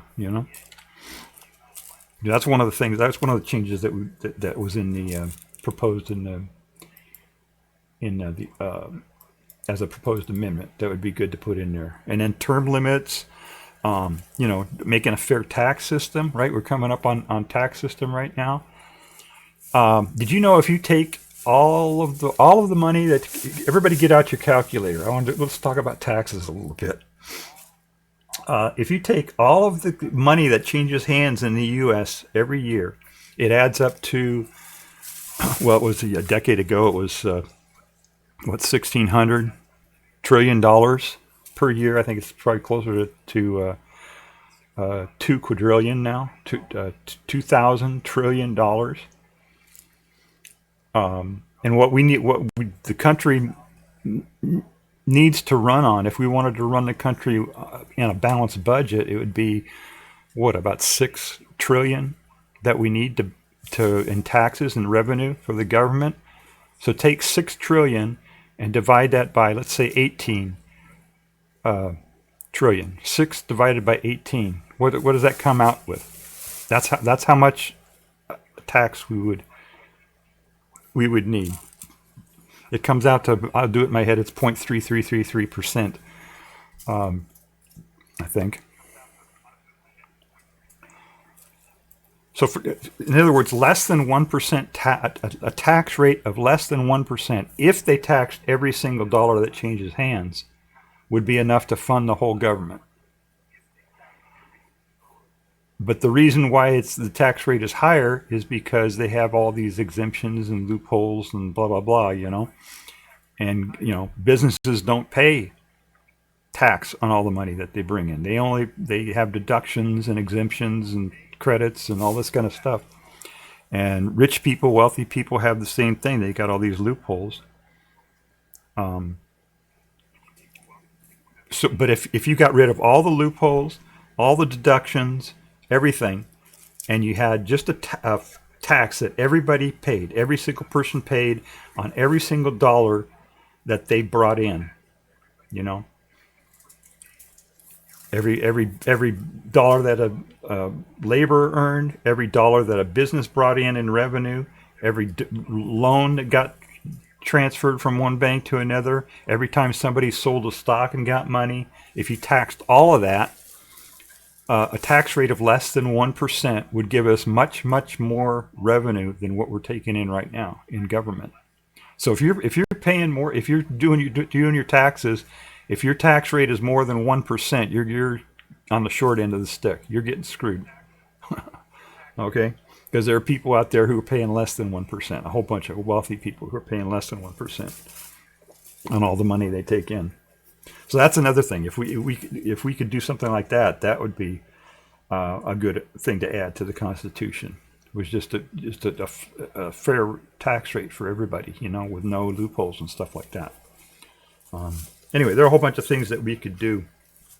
And of course, hard coding into the Constitution, all of the, you know, civil rights and, fairness, you know, people who, you know, non-discrimination against people based on race or gender identity or all that, or ability, you know, all of these things. That's something that needs to go into the Constitution, because that ain't in there right now. You know, voting, making the voting systems up to date. You know, it's just beyond me why we can't go onto the internet right now after an election. You know, we just wait for them to give us the results.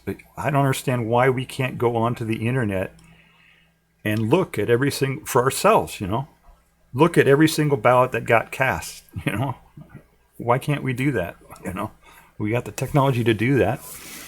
It seems like such a simple thing. You know, you go in and you vote. They take a picture of your ballot when you vote, and you keep the hard copy of the ballot, you know, just in case or whatever. But they take a picture of every ballot and put that online. You know, you go to the website and say, okay, I want to look at all the ballots, and you can look at them all, and you can write your own little piece of software to count them or whatever. And there would be completely transparency, you know, in the whole process. I don't know why they don't do that. Let me see in chat here. Can't see it here. Okay, Shane McGinnis said negative. Not sure what. I don't know what that means. Double triple screen is black. We didn't see robots. Oh, you still didn't see them? Oh, there they are. Okay, okay, you got them. Okay. All right. Yeah, I thought I fixed that. So yeah, it's a lot of stuff that needs to be fixed in the Constitution, and all this stuff should have happened along the line, right? Every time we had a controversy or whatever, all of this changes should have been being made to the Constitution as we were going along, you know, non-discrimination and all of these things, and a fair tax system, non-discrimination, you know. A lot of different stuff that we could put into the Constitution. That's but it's outdated now. You know, it's 50 years old. So that's a problem. You know.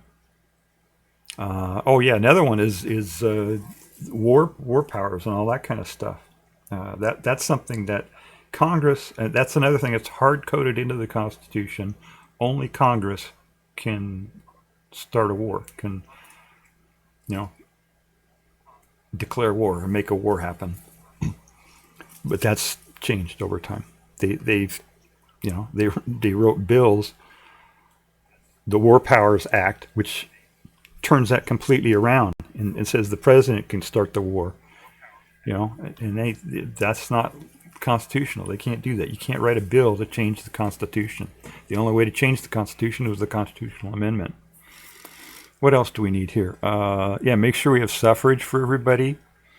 Oh, the immigration system. God, that's something that needs to be fixed. What did the United? Oh, the United Minutes set it up so that we would vote on everybody. That, which is kind of a unique way of doing it. You know, everybody who wants to be a citizen. You know, you'd have the big long list of everybody who wants to be a citizen, and basically it would just be everybody votes on who they think the people that should be citizens. That's kind of a weird way to do it. I don't know if that would work. What else? Oh, the Supreme Court. That was another one. Why don't we have a jury on the Supreme Court? All our other courts, we have juries on the courts. This idea would set up a jury on the Supreme Court, a huge jury, like, you know, a couple people from each state or whatever, you know. Or what was it? It was 10. I think this one was 10 people from each state. So it'd be like 500 people on this jury on the Supreme Court. And then if the Supreme Court ever did anything wacko, the jury could overrule it, you know, could veto what the Supreme Court was doing, just with citizens, you know. I think that'd be a good idea. Yeah, a bunch of environmental stuff. Yeah, there were a whole bunch of good ideas in that thing, actually. But yeah, these are things that we should be doing. We should have put them into the Constitution. I'd like a federal holiday for voting. Oh yeah, most other democracies have one. Yeah, I think it set a minimum of 7 days. But yeah, it should be there should be like several days, that people have to vote on. You know, you don't want it spread out too much. But most places now you can vote by mail, right? And you can vote ahead of time. And so, yeah, a lot of people are voting by mail. They're voting, weeks ahead before everybody else. People overseas vote weeks beforehand and stuff like that. So it's not like it all has to happen on one day. So, yeah, that's it. They still mostly they try not to count them until election day. But that would be cool too if we could know as people were voting what it was. The problem with that is that if people see that it's starting to go one way or another, then they're less likely to vote, because they think that's already wrapped up or something. So that's kind of a problem. Voting by mail, that is, yeah. Not in Mississippi. They shut that down when the turnout for Biden was high. Yeah, this whole idea about playing political games with the voting system is just outrageous. What, you just want it set up so that everybody can make it as easy as possible, so everybody can vote. Even felons, even maybe wait until people are citizens. You probably don't want people coming from another country over the border and voting. You probably don't want that, I guess, but certainly every single citizen should be allowed to vote, whether they're a felon or whether, whatever their situation is, they should be allowed to vote. And then the voting age, too, is another thing. We lowered it in 71 down to 18, but maybe that could be lower. I don't know. We got to do what... Yeah, Happy Nightmare says, we got to do what Finland does. They get to pick 2 candidates. Oh, yeah. That's kind of like a mini ranked choice voting. Yeah, that's a good idea. Yeah, the whole idea of a ranked choice voting, you have a whole, like if you had 5 candidates, then you rank the candidates on who your favorite candidate to your least favorite candidate, and you rank them. And then when they count them, if a candidate doesn't make the cut, then they get knocked off, and then they count again, and then they knock off another candidate and do it that way. And then the reason that's helpful is because if it's a winner take all, then you end up with spoilers. They call them. If you have 2 major candidates, and maybe this candidate wants to mess up this other candidate, so this candidate gets, hires somebody or convinces somebody else to run and say that they want the same things that this candidate does to split their support so that this candidate ends up winning. You know what I'm saying? There are all these different games that end up getting played on this winner-take-all system that we have. And if you have ranked choice voting, then that would be less likely to happen because people could vote.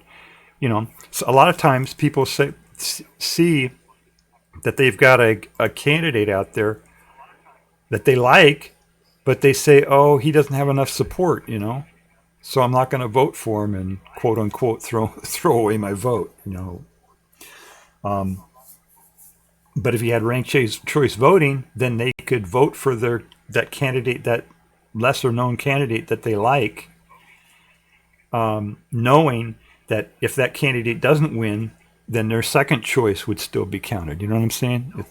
It's a lot better, I think. It's confusing, which is it's harder to explain. It's not something that's so easily to understand. So that's kind of a problem, especially when you have a populace that is so undereducated as ours is. Voting by mail, we got to do what Finland does. Okay. And then Sheen says, our governor is largely against people voting in general. He also shut down early voting. Yeah.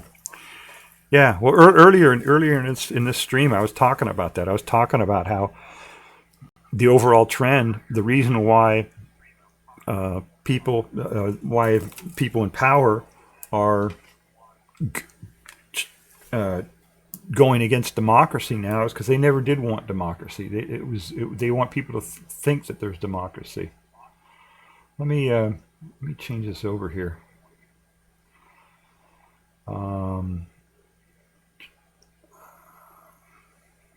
Whoops! Oh, that's all right. I'm gonna put my my little writing pad back up here, and then I'll show you what we're talking. There we go. Okay, cool. All right. I was given a macro overview of all the major things that are driving, what's going on, and a big driver is the internet, and because that is democratizing a lot of stuff. People. Here I am. I'm one guy, right? I got a channel. A lot of us are streamers here. We got our own channels. It didn't used to be that way. It used to be 3 channels. There were 3 channels. Right now there are thousands and thousands of them, and that kind of democratizes the media. And the people in power don't like that, and they're fighting against that. And one of the ways that they're fighting against it is to go after democracy itself, so that they can pick who's going to run things instead of the people. And there are a lot of ways they're doing it. One is directly going after the election system. The other thing is taking Congress and having Congress push their power to the president and the Supreme Court, who are not accountable to the people, which means that's not democracy. Really, the measure of democracy is are the laws and the things that the government doing, are they what the people want? That's the bottom line measure of democracy, and we're not even close to that. If you take a poll about what people want, people who aren't brainwashed by media, ask them what they want, none of that happens, a fair tax system. I think most people would want a fair tax system. When they learned that a fair tax system would mean they'd pay less than 1%, everybody would pay less than 1% on everything that they make. If people knew that, if people understood that, they would want that. But, that's not something that happened. Or term limits. I think, what is it, like 85% of something of people want term limits for Congress? They don't do that. There's a lot of things that people want that are not happening. Let's see. Okay. I am not hearing you. Uh-oh. Am I? No, I think I'm going. I think I've got going. I think that might be on your end, Miss Hippie. And I think I need to refresh. Yeah, I think it's on your end, Miss Hippie. E-room, all good here. Yeah, okay, good. Mr. Hippie, I am still having some speaker problems. Yeah, it's working. I can hear myself, so just got it. Okay, good. You might be on a delay there, Missy Hippie. Possible. Big tech. Yeah. Can you hear me now? All right.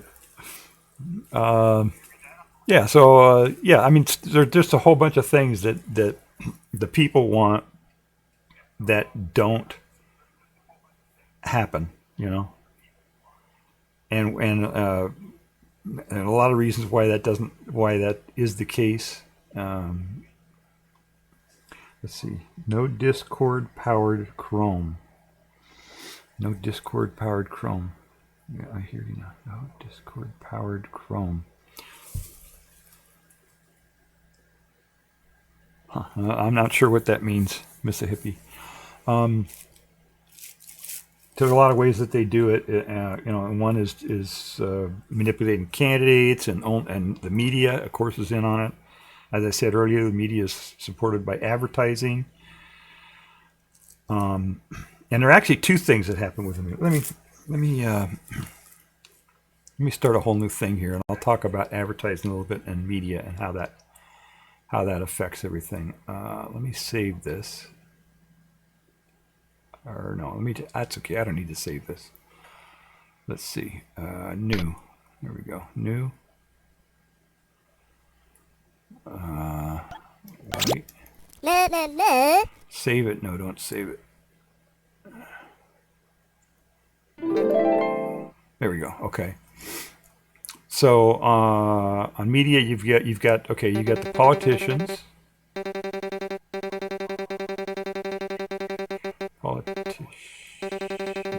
I don't know how did I spell that right? Politicians. You've got media, old media, I'm going to say, because we're media now too, right? Old media. Or advertising supported media. And you get advertisers.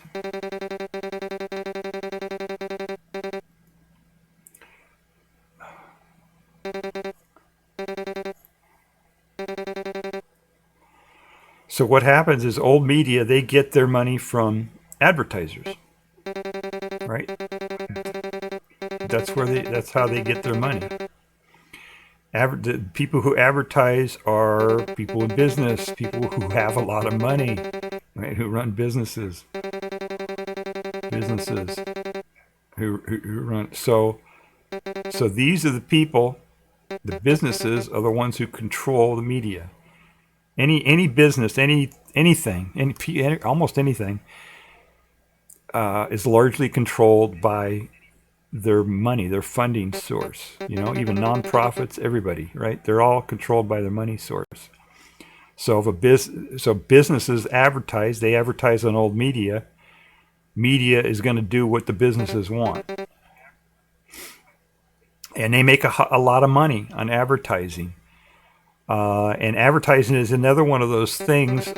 In old media, like on TV and stuff like that, there's a fixed amount of spots that they can advertise with.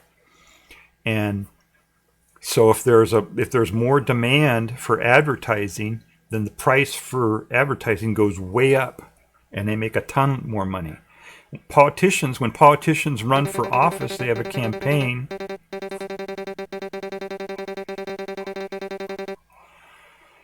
And they advertise, right? They make ads, and those ads also go to media, old media. So old media is going to say stuff that the politicians want them to say, and it's not supposed to be like that. It's supposed to be huge. It's supposed to be independent. In a democracy, you can't have the government controlling what the media is doing. That's a no-no. That's bad. That doesn't work. That's anti-democratic. That's bad. So, it may not seem like they're doing a lot, but when they all advertise at a certain time, right before an election, the ads that the politicians put out there increases the demand for ads, so that the price goes up a lot. Now, in theory, they're supposed to set a set price, and the campaigns are supposed to say the same price and all this kind of stuff. But the bottom line is, the media make a ton of money from politicians who run campaigns and purchase ads. And where do the politicians get the money to run their campaigns? Wealthy people, businesses, people who have a bunch of money give money to the politicians. So you see what's going on here? Old media knows that business down here is giving money to the campaigns to the politicians, and that money is getting funneled back to the old media. So what they report on is going to be favorable to the businesses and favorable to what the politicians want. Does that make sense? And what are the businesses want more money and they want more power, and politicians want more money and more power. You know? That's so what the politicians do, they instead of passing laws for stuff, they put all that power to the president, executive branch, the agencies, the Supreme Court. They shift all that power to them, to these entities that are not accountable to the people. The people are way down here somewhere, right? The people. They're down the bottom here. And the people have almost no control. It's like every 2 years they get to vote on some of the politicians, and then every 4 years on some other ones on the president, and every 6 years on the Senate, and that's it. In Congress. The people never get to vote for Supreme Court, who is making all kinds of different laws, you know. So it's the whole system it's just perversely set up so that all these entities who have the power have an interest in making the system less democratic. Let's see. Okay. Shane says, between Congress and the president, elections last year, there was about $15.5 billion spent. Yeah, it's a lot of money. It's a lot of money, and it's even there's like a multiplying effect. It's even more than that, as I said, because that money not only goes to old media and a lot of other people, it actually increases the demand for the ads, which on like television, certain other media, is limited, and that's so the supply is increased, higher supply, higher demand. Set supply, the price goes up. The price is going to go up. So it's more than 15 million. It's 15 billion rather. It's billions and billions and billions. And plus you got all these other routes. Old media is one of the routes that money gets laundered through, but it's a lot of different ways that money gets laundered. When the politicians pass laws, they pass credits and tax loopholes and things like that. That's money that goes to business, and that money doesn't. Congress says what the rule is going to be, but that money is from people, right? People pay money, taxes, your tax dollars that you're paying right now. Those taxes go in there, and then Congress passes laws that take that money and funnel it back into business.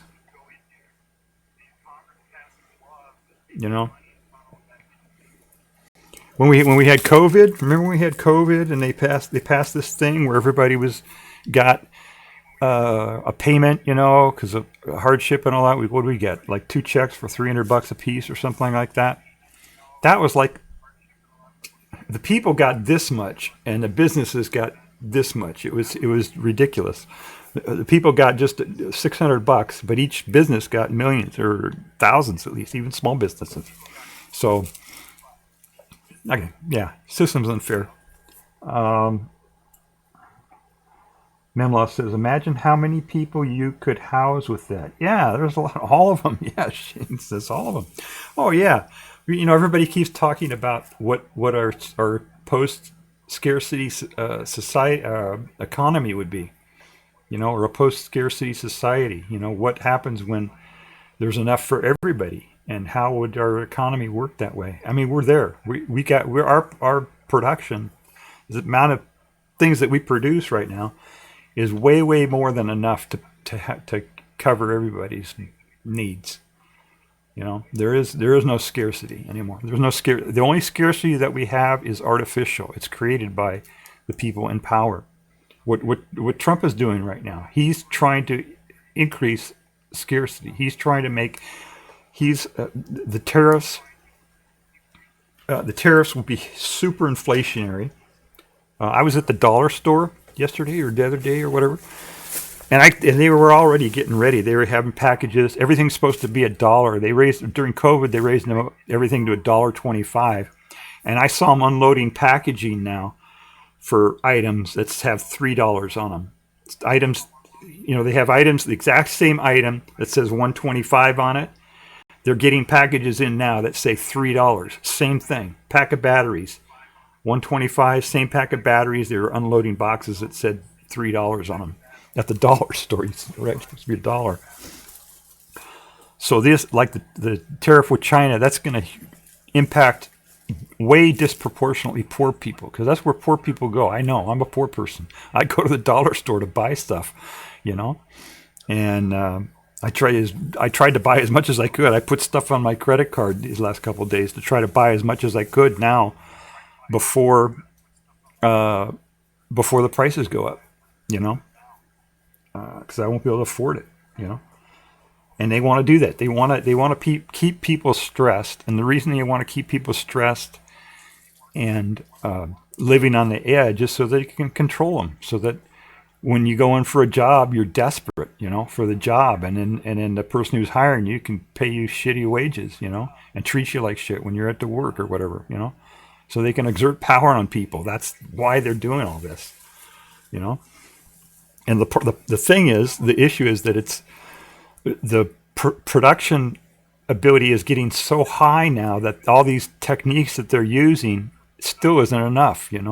There's people can still afford to not work a lot of times, or work on just a little bit or whatever, and or have choices, So it's all coming to a head. That's another one of the big stressors that I didn't put in my thing was the scare, elimination of scarcity.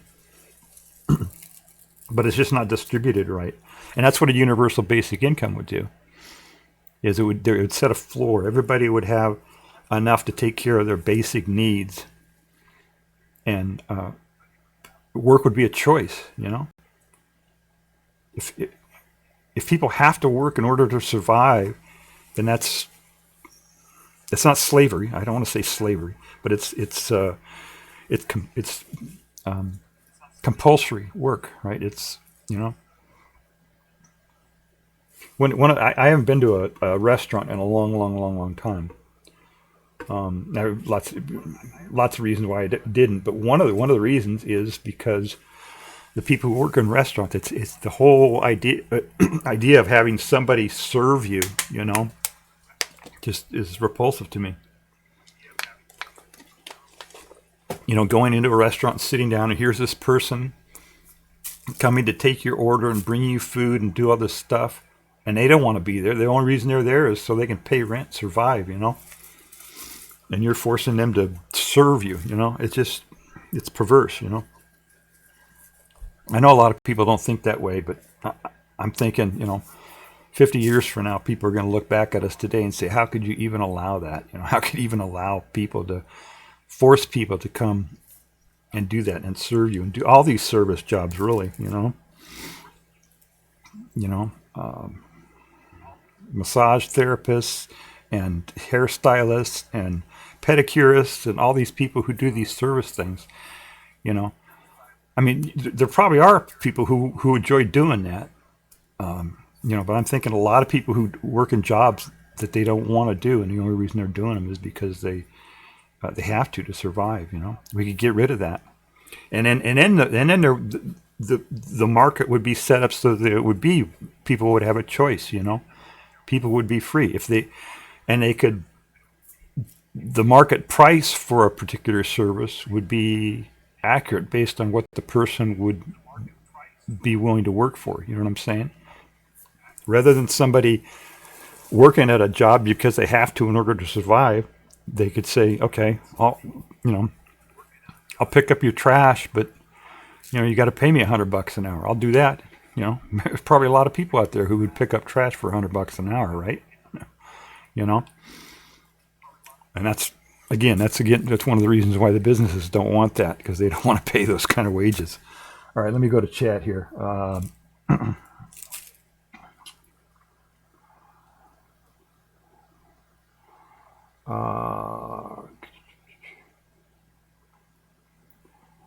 Okay. Shane says, National Alliance to End Homelessness estimate less than $10 billion to place everyone that goes to a homeless shelter in permanent housing. $10 billion. That's, you know how little that is.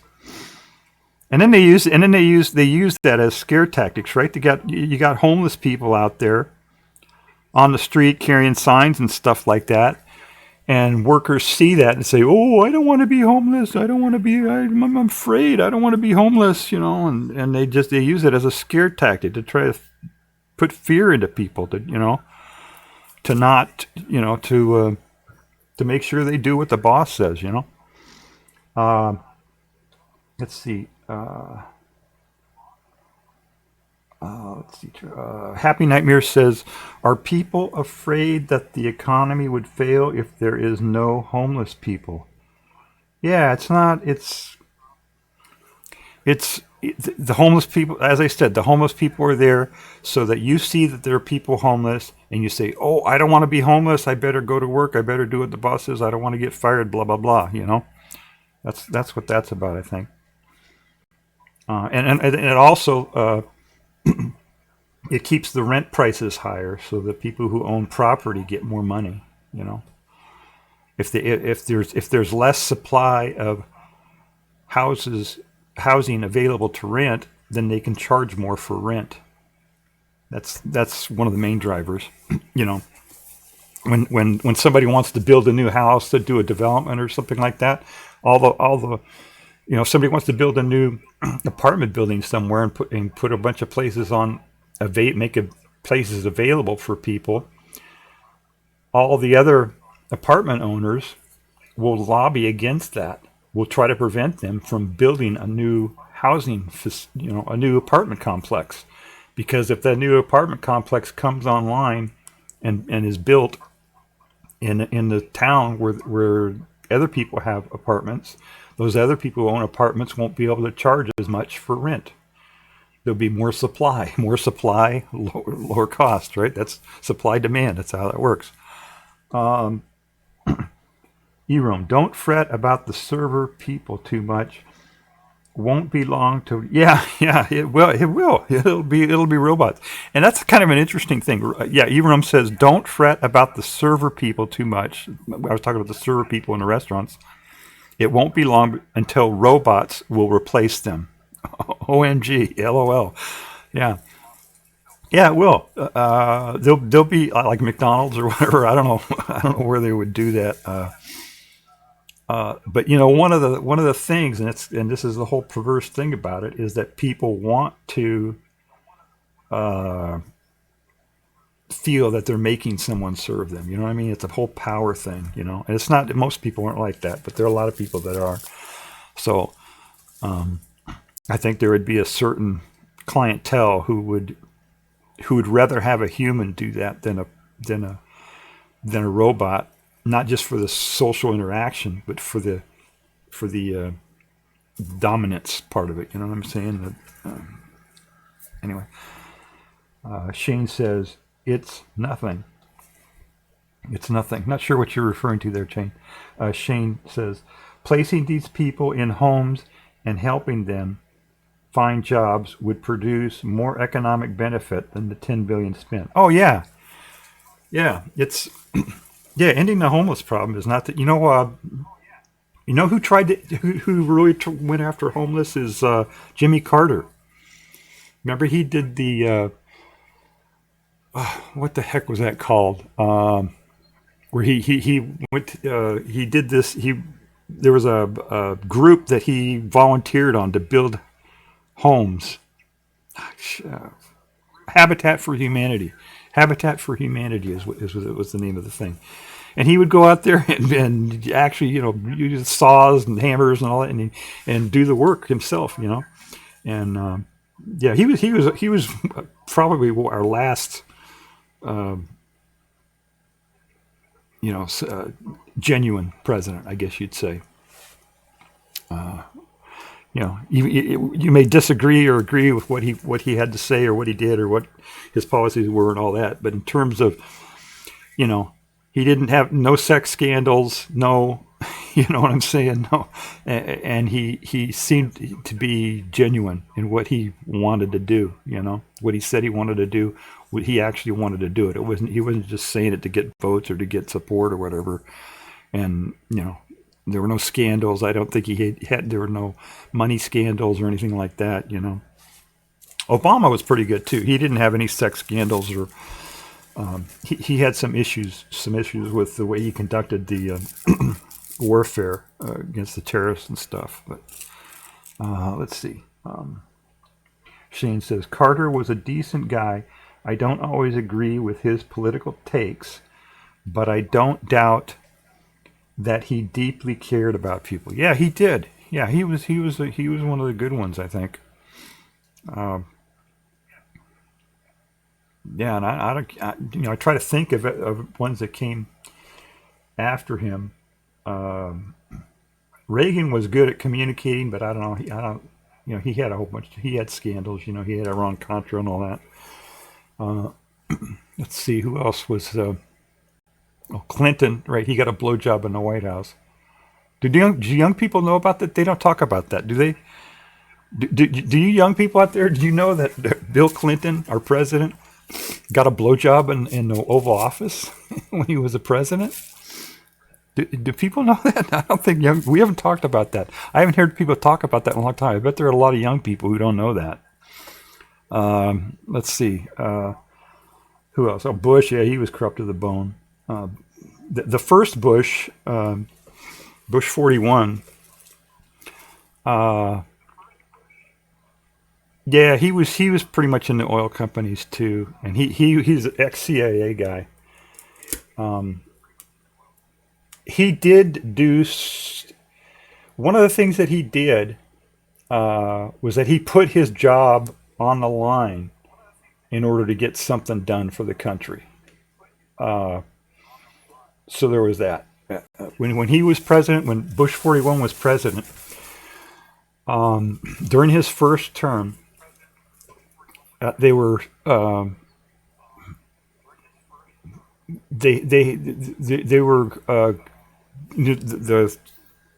this whole thing with the Soviet Union collapsing. I mean, they saw it coming from way in the future. They saw that coming, and they had it all planned out and everything, how they were going to handle it, blah blah blah blah blah. But it was going to take a bunch of money. We sent a ton of money to the Soviet Union, all these countries after they collapsed, in order to keep people from starving and keep things going and stuff like that. It took a lot of money, and Bush knew that it was going to take a lot of money, but during his first term, he said no new taxes. It was a big deal. That was his slogan, right? No new taxes, no new taxes. He kept saying that over and over again. And then the Soviet Union collapsed. When did the Soviet Union collapse? That was in 90, right? 1990, 91 or whatever, 89. And Bush was president, but he had, during the campaign, he kept saying no new taxes, no new taxes. But in order to fund that whole thing and to make that, it was in the interest of the United States to keep those countries from disintegrating, because it would have just led to complete chaos. It took a bunch of money, and he had to raise taxes. And after all those campaign pledges of saying no new taxes, no new taxes, no new taxes, he raised taxes. He supported raising taxes, and everybody was pissed off at him. And he knew when he did that it was putting his job at risk. He knew that he might not get reelected if he did that, if he supported new taxes.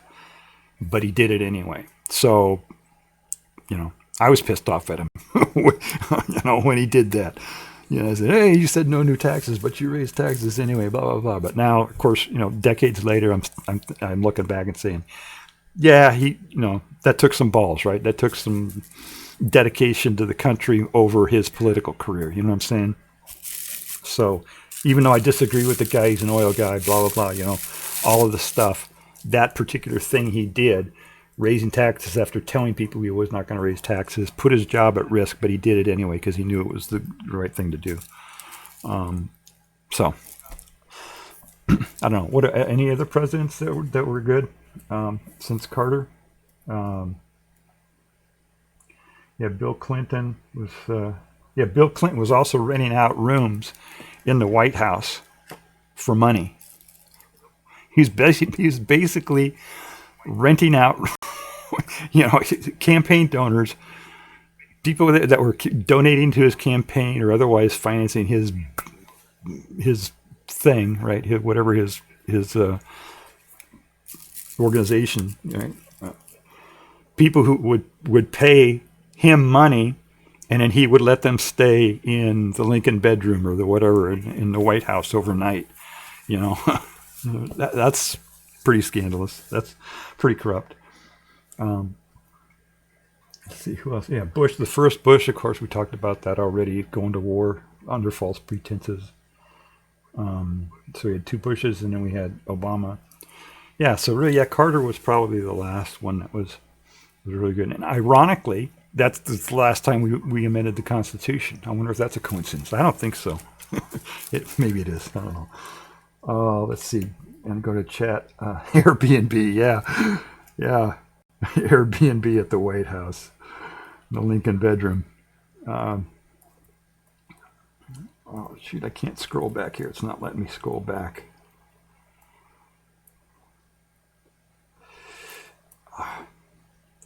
Yeah, I'm on a laptop here for my. All right, I got to do something here. Let me shut this down here. Yes, I'm done. No, don't save. Okay. Oh, let me get rid of that.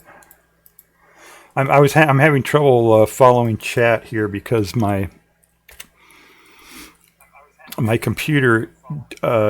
I'm using a laptop computer to monitor my stream, but it doesn't. The way Twitch's user interface is set up, it doesn't allow.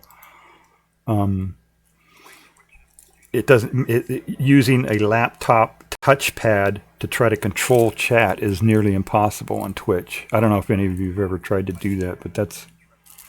Oh, this didn't. All right, so let me get over Twitch to chat and see what I missed here. All right. People are afraid. Okay, don't fret. Okay, it's nothing. Okay, yeah, Shane said, Carter was a decent guy. I don't always agree with his political takes, but I don't doubt that he deeply cares about people. E-Room says, true story, don't judge me, LOL. But a couple months back, I went into a Taco Bell. It was so automated, I couldn't figure out how to order food. Oh, my God. And there wasn't an employee in sight. So I left the building, got in my car, and went through the drive-thru. If you can't beat them, join them. That's funny. Oh my God.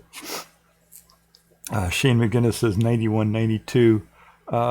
Maybe that's the collapse of the Soviet Union. Maybe is that what I was talking about at that time? It depends on when you count the date, like when it start falling. Or technically, right. When Gorbachev and Reagan. We're talking about the collapse of the Soviet Union. Reagan, right, went to the Berlin Wall and said, Gorbachev, tear down this wall. And it wasn't too long afterwards that they did, right, that the thing collapsed. So I guess you go back to 90s if you want to count the Berlin Wall as a start. Yep. E-Room says the last good president USA had was William Henry Harrison. Yeah, because he only served a month or so. Yeah. By that measure, the best presidents are the ones who don't stay in there that long. It's not enough time to screw things up. Yeah. Mimla says Airbnb, LOL. Yeah. Miss a Hippie. That was deaf back in the old day. Oh, responding to the last good president. Yeah.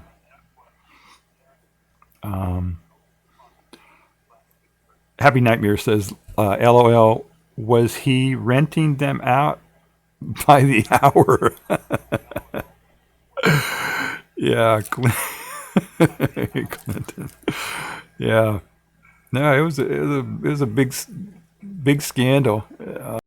But yeah, he was renting out the rooms in the White House. It was amazing. Let's see, Mr. Hippie. Oh yeah, Ewan was saying when he was a boy. Yeah, talking about the old when you were a boy when William Henry Harrison was president. Sometimes I feel that old. Yeah. Shane says, I think that the last president we had that was a net positive was probably Eisenhower. Yeah, a lot of people like Eisenhower. And he did a lot of stuff that I didn't care for at all, especially with his foreign policy decisions. Yeah, I don't know that much about Eisenhower. A lot of people like him. I wasn't politically aware at that time at all. But yeah, he... let's see, what was going on when he was president? What was it? The Korean War, I think, wasn't it? And wasn't it the beginning of the civil rights movement? I think was happening when he was president. Let's see. E-Room, Taco Bell. Korean War, yeah, I think it was the Korean War is what he was doing. Here, I know what I'll do. I'll bring up the Wikipedia page on Eisenhower where I'll learn what he did.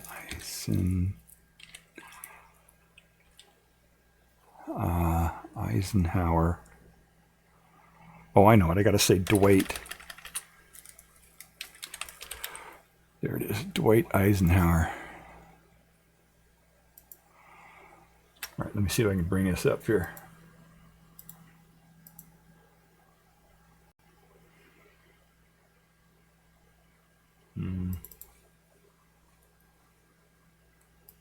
Did that work? Yeah, that worked, I think. Oh, I probably should have looked at this. So he was in office from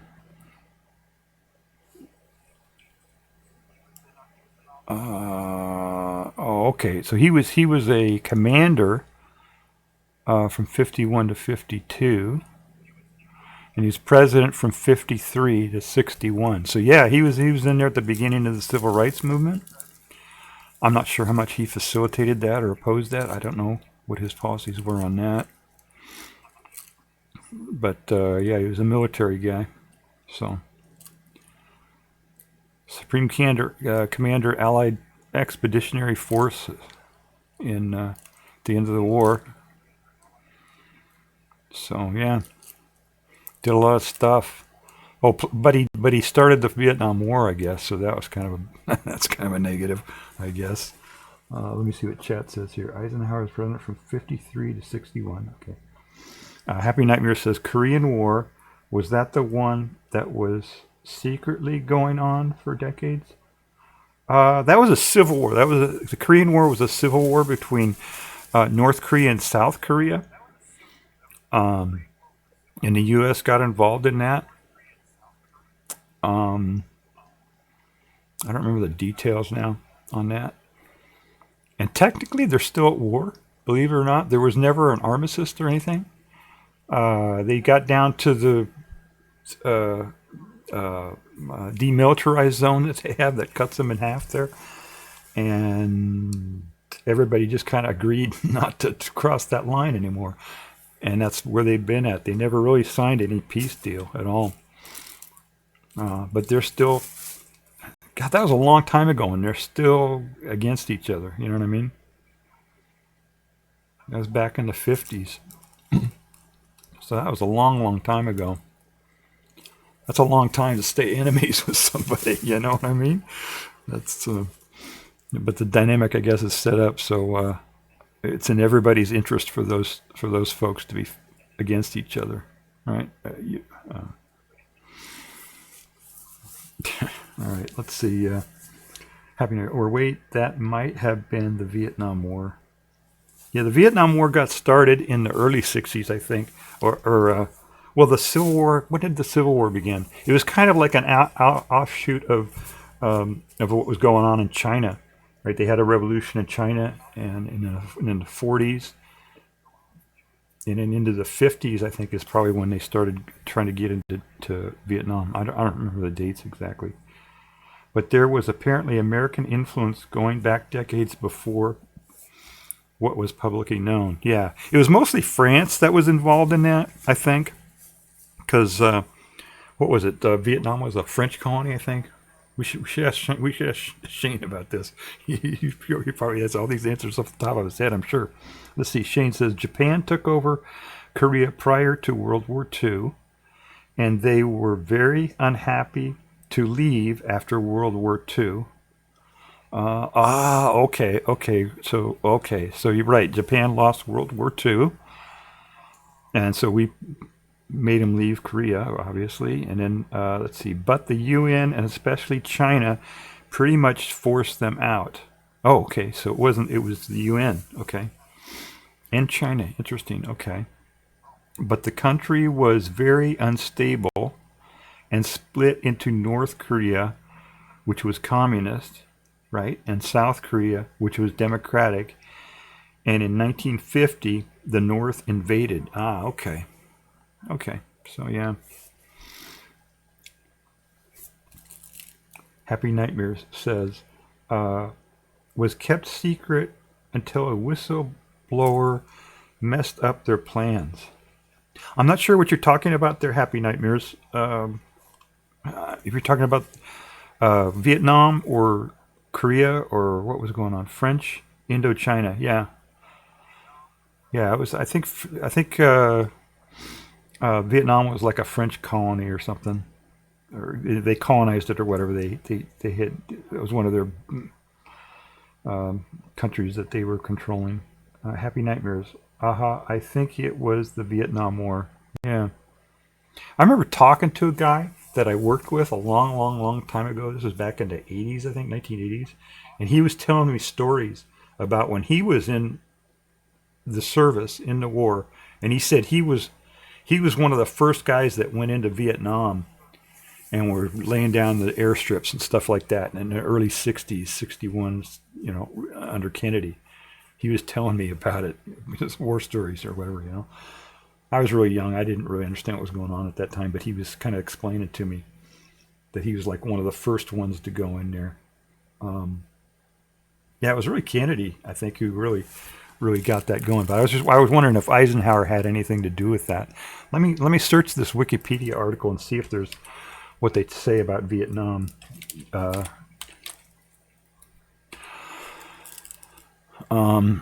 Let's see. His administration provided major aid to help the French fight off Vietnamese communists in the First Indochina War. Okay. After the French left, he gave strong financial support to the new state of South Vietnam. Okay, so there you go. So that's Eisenhower. That was what Eisenhower was doing. Let's see what else they say about Vietnam in here. The administration did not approve the partition of Vietnam at the 1954 Geneva Conference and directed economic and military aid and advice to South Vietnam. So basically, the foreign policy under Eisenhower's would set up the thing with Vietnam. Let's see. Southeast Asia. Early 53, the French asked Eisenhower for help in French Indochina against the communists supplied from China who were fighting the First Indochina War. Eisenhower sent this general to Vietnam to assess the French forces there. Okay, so this is getting into the minutia here.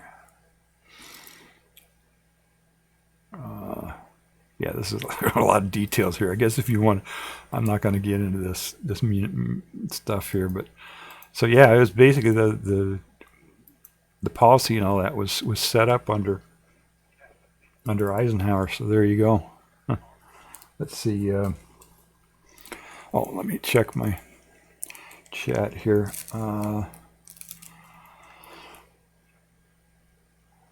I think it was the Vietnam. Okay, yeah. The Pentagon Papers. Yes. Oh, yeah. We can talk about that. I know a little bit about that. I'm sure Shane knows all the details on that. We'll talk about the Pentagon Papers really quick. Shane McGinnis says Japan took over French Indochina during World War II process. Japan took over French Indochina. Okay, I see. And when they were very unhappy to leave after World War II, the UN and France forced them out, but the country was very unstable. Communist rebels in the north, backed by China, started forcing the French out. Oh, really? Wow, okay.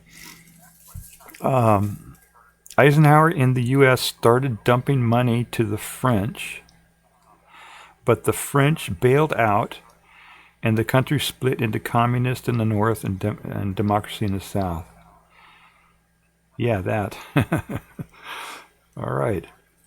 The Pentagon Papers. What that was about, let me see if I can remember that. I'll do as much as I can from memory, and then maybe we'll look at the Wikipedia page.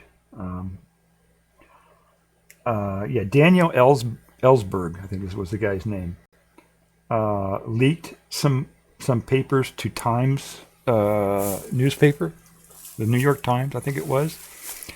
And this report, it was a huge report that they call the Pentagon Papers. And in the report, it was saying how bad the war was going for the U.S. I hope I'm remembering this correctly. It was saying, that we weren't winning the war in Vietnam.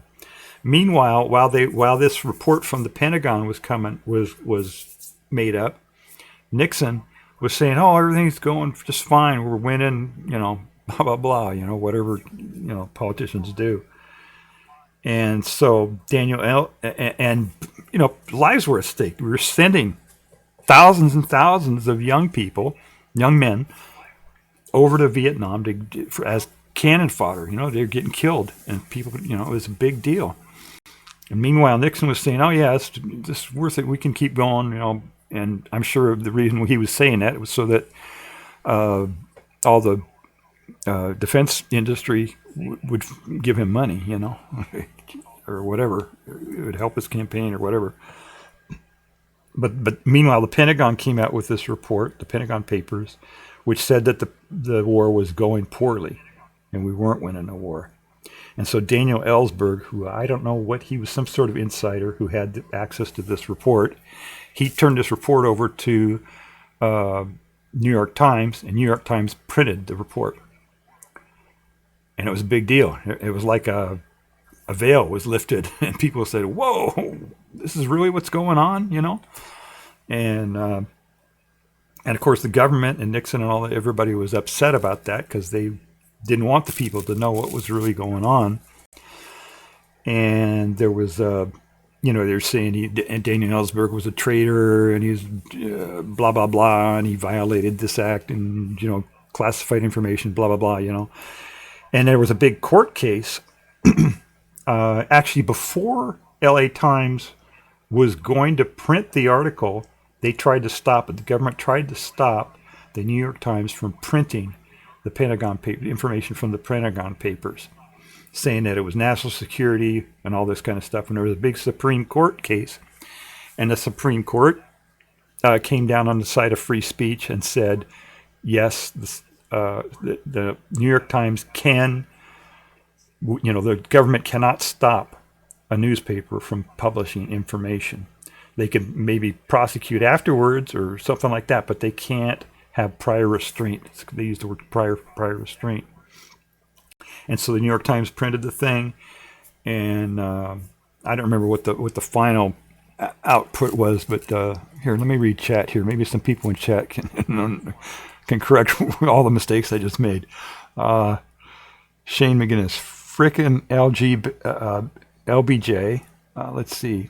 Nightmares. I think it was the Washington Post. Oh, was it the Washington Post? The New York Times? I thought it was New York Times. Shane McGinnis. Nixon tried to prosecute Ellsberg as a traitor. Yeah. Happy Nightmares says because they were trying to hush all the newspapers one by one. Oh, really? But Ellsberg got to the Washington Post before the paper was hushed. Oh, okay. Okay. Yeah, that Nixon, he was corrupt to the bone, man. He was a crook. He was almost as bad as Trump, if you can believe that. Let's look it up on Wikipedia here, just see if we can get any more insight on that. Yeah, that was a big deal. The Pentagon Papers, on a lot of fronts. You know, it was a big deal because it revealed that our government was lying to the people, and it was costing American lives, kind of like the way we did COVID. Let's see, Pentagon. There it is, Pentagon Papers. Yeah, all right. Let me scan this real quick here.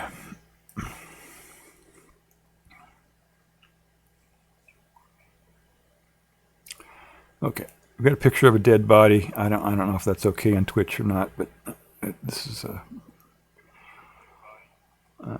maybe I'll skip through that. Okay, otherwise it's okay.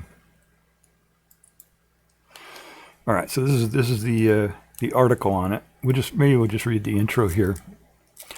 Pentagon Papers officially report. Okay, the official title of the thing was Report of the Office of the Secretary of Defense Vietnam Task Force. United States Department of Defense History of the United States Political and Military Involvement in Vietnam. Okay, so it was a report about the whole thing, the whole war. Released by Daniel Ellsberg, who had worked on the study. They were first brought to the attention of the public on the front page of the New York Times in 71.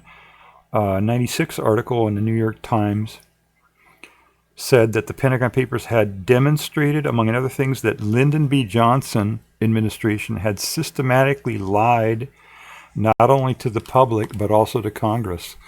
Okay. So it came out during the Nixon administration, I guess. Let's see, when was it? 71. Yeah, that was Nixon. But it was about stuff that went on during LBJ's administration. Okay. The Pentagon Papers revealed that the U.S. had secretly enlarged the scope of its actions in the Vietnam War with coastal raids on North Vietnam and Marine Corps attacks, none of which were reported in the mainstream media. For his disclosure of the Pentagon Papers, Ellsberg was initially charged with conspiracy, espionage, and theft of government property. Charges were later dismissed. Good. After prosecutors investigating the Watergate Scandal, that's another one. God, we can get into that one, huh? Discovered that the staff members in the Nixon White House had ordered the so-called White House plumbers to engage in unlawful efforts to discredit Ellsberg. Oh, that's right. Oh my God. Oh my God. I remember now. Yes, this is where the Watergate scandal came from. Let me go to chat here. Let's see.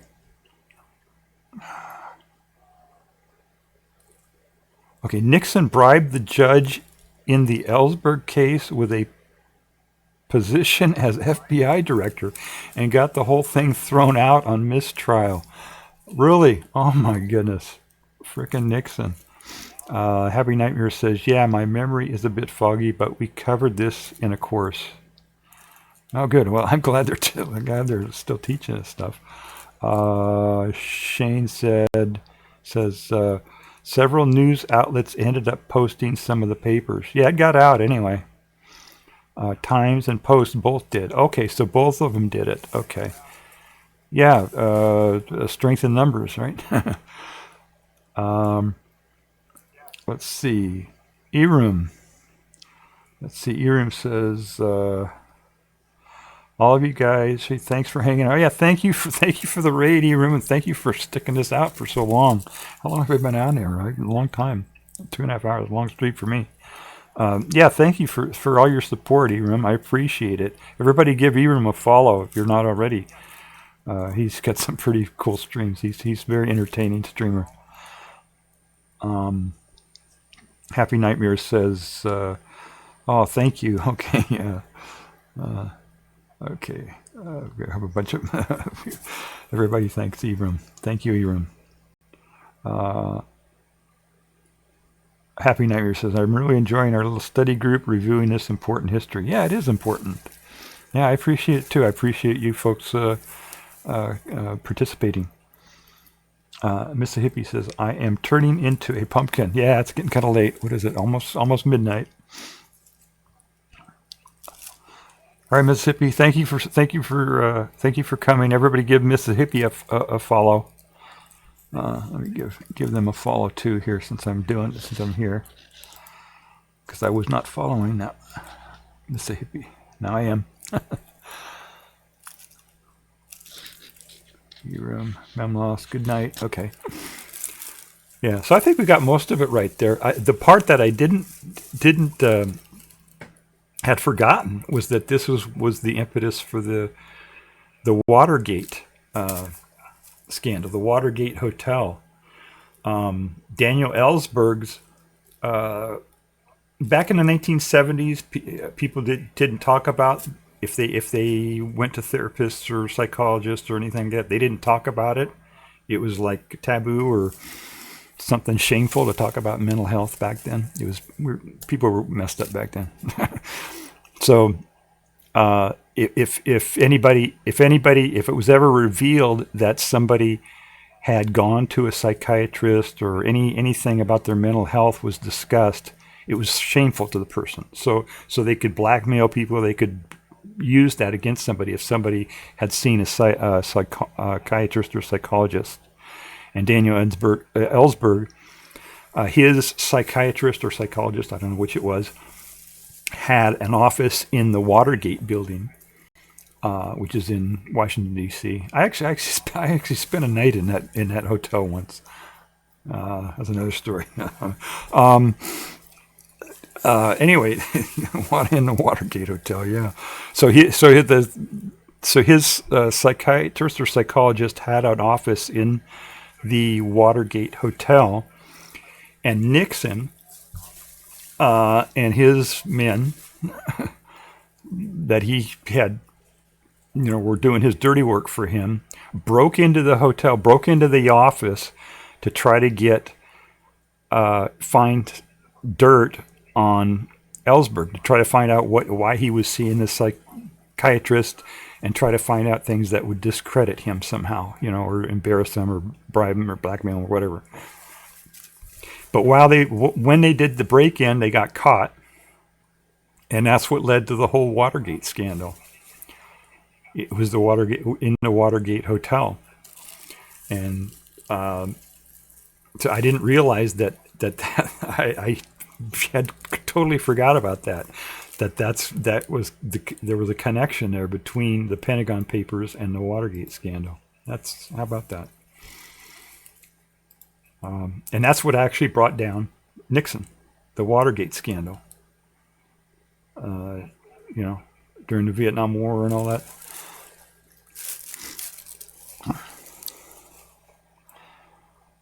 Well,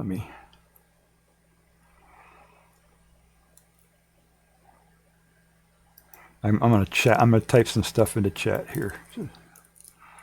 Let's see. Do I have any of these yet? There we go. All right. Let's see. Shane says, and here I thought that it was Forrest Gump that took down Nixon. Yeah. Hollywood versions of stuff are usually not too accurate. Oh, wait. What did I got here? Let me go back to here. There we go. Yeah, that whole Pentagon thing, the Watergate scandal, that was something. And and it wasn't actually the scandal. It was that I don't know if they actually had the evidence that Nixon actually ordered it. I don't remember the details. I'm sure eventually it came out that he did. But what really got him was after they arrested these people, he went through these extraordinary measures to try to cover up the whole thing. I don't remember the details of that either. But that's what the impeachment inquiry was about. They didn't actually impeach Nixon. The House was ready to vote for impeachment, and they had the votes. And Speaker of the House, I forget who it was at the time, went to Nixon and said, "Hey, we got the votes, And the Senate said, "Yeah, we're going to convict you," And so he, rather than be impeached, he resigned. So that was something. All right, yeah, it is getting kind of late here. So, anybody have any other questions? Let's see who we thought. Happy Nightmare says there was this awesome story about them finally getting stuff to the Washington Post before running the presses, and the recently widowed paper owner kind of going, gulp, well, here we go, in the most courageous way. Yeah, that whole thing was so crazy. And Happy Nightmare says let's do terrible and illegal things and discredit the whistleblower. Yeah, we got the difference here. The difference we're having now is that everything's all being done out in the open. The guy who's in the Oval Office right now, he has no shame. He doesn't even, he's just doing all this illegal stuff, and it's like, oh well, and the big problem with that, with what's going on now, is because he's doing it out in the open where everybody can see it. It destigmatizes it and normalizes. I don't think we're at the point where a lot of stuff he's doing is normalized, but it can do that. It can normalize what he's doing. If he does this stuff out in the open, like when he asked Russia to interfere with the election during his first campaign. I don't know if people remember that. They don't talk about that anymore. But during the first campaign, when Trump was running his first campaign, at a press conference, he stood up, and in the press conference, he asked Russia to interfere in the election, to break into his political opponent's computers and get dirt on her so that he would win the election. Right? And that's illegal, by the way. That's the definition of treason, to ask your enemy to help you out in a campaign. Yeah, and Russia is our enemy, by the way.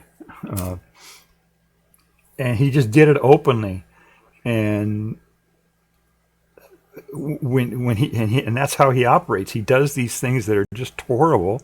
He does them openly, and if he doesn't get pushback, then it kind of normalizes that or destigmatizes that, which means he can take the next step and the next step and the next step. So it's really important for people to speak out. If you got a platform at all, whenever this stuff happens, man, speak out. Otherwise he's going to take the next step and the next step. And they're at the point right now where they're, picking people up off the street and sending them out of the country. So that's pretty bad. The alarm should be going off. Yeah. So yeah, if you've got a platform, don't be afraid to speak out. Now's the time. You don't speak out now or never, right? You don't speak out now, you won't be able to pretty soon, right? If you keep taking these steps, like when they tried to shut down newspapers, to prevent them from speaking out, stuff like that. You got to speak out now. All right, let me see who's out here. Let's see who we got out here that I could. I want to go to a small streamer.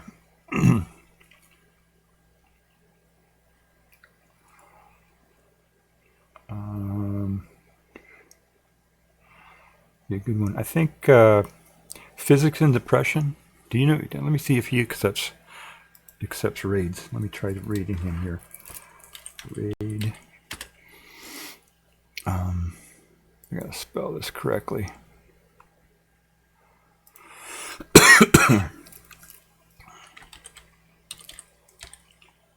I appreciate everybody sticking through this. This was really cool. It makes it so much easier to stream when people are, participating and typing in the chat and all that. Am I spelling that right? Let me take a peek at what he's doing right now just to make sure. I think there are 2 S's in depression. Let's see. Yeah, there it is. Am I playing an ad here? No. Okay. Okay, so I'm going to try to raid physics and depression. So I typed in the command. I think I have to say @ I don't remember. I'm going to say @ I don't know if I have to or not. No, invalid username. Okay. Damn. All right.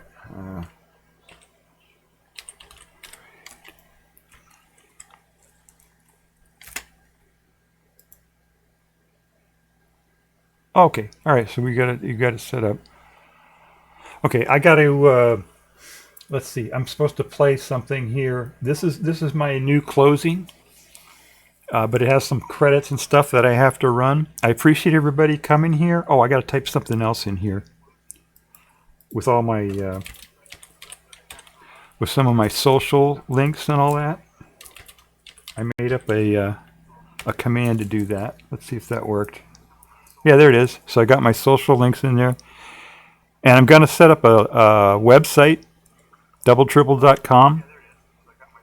Which I'll add on there as soon as I get that website set up. So you might want to write that down. And okay, so now I'm going to play my closing here. And this is my new closing. So everybody, new artwork and all that kind of stuff. All right, I appreciate everybody coming.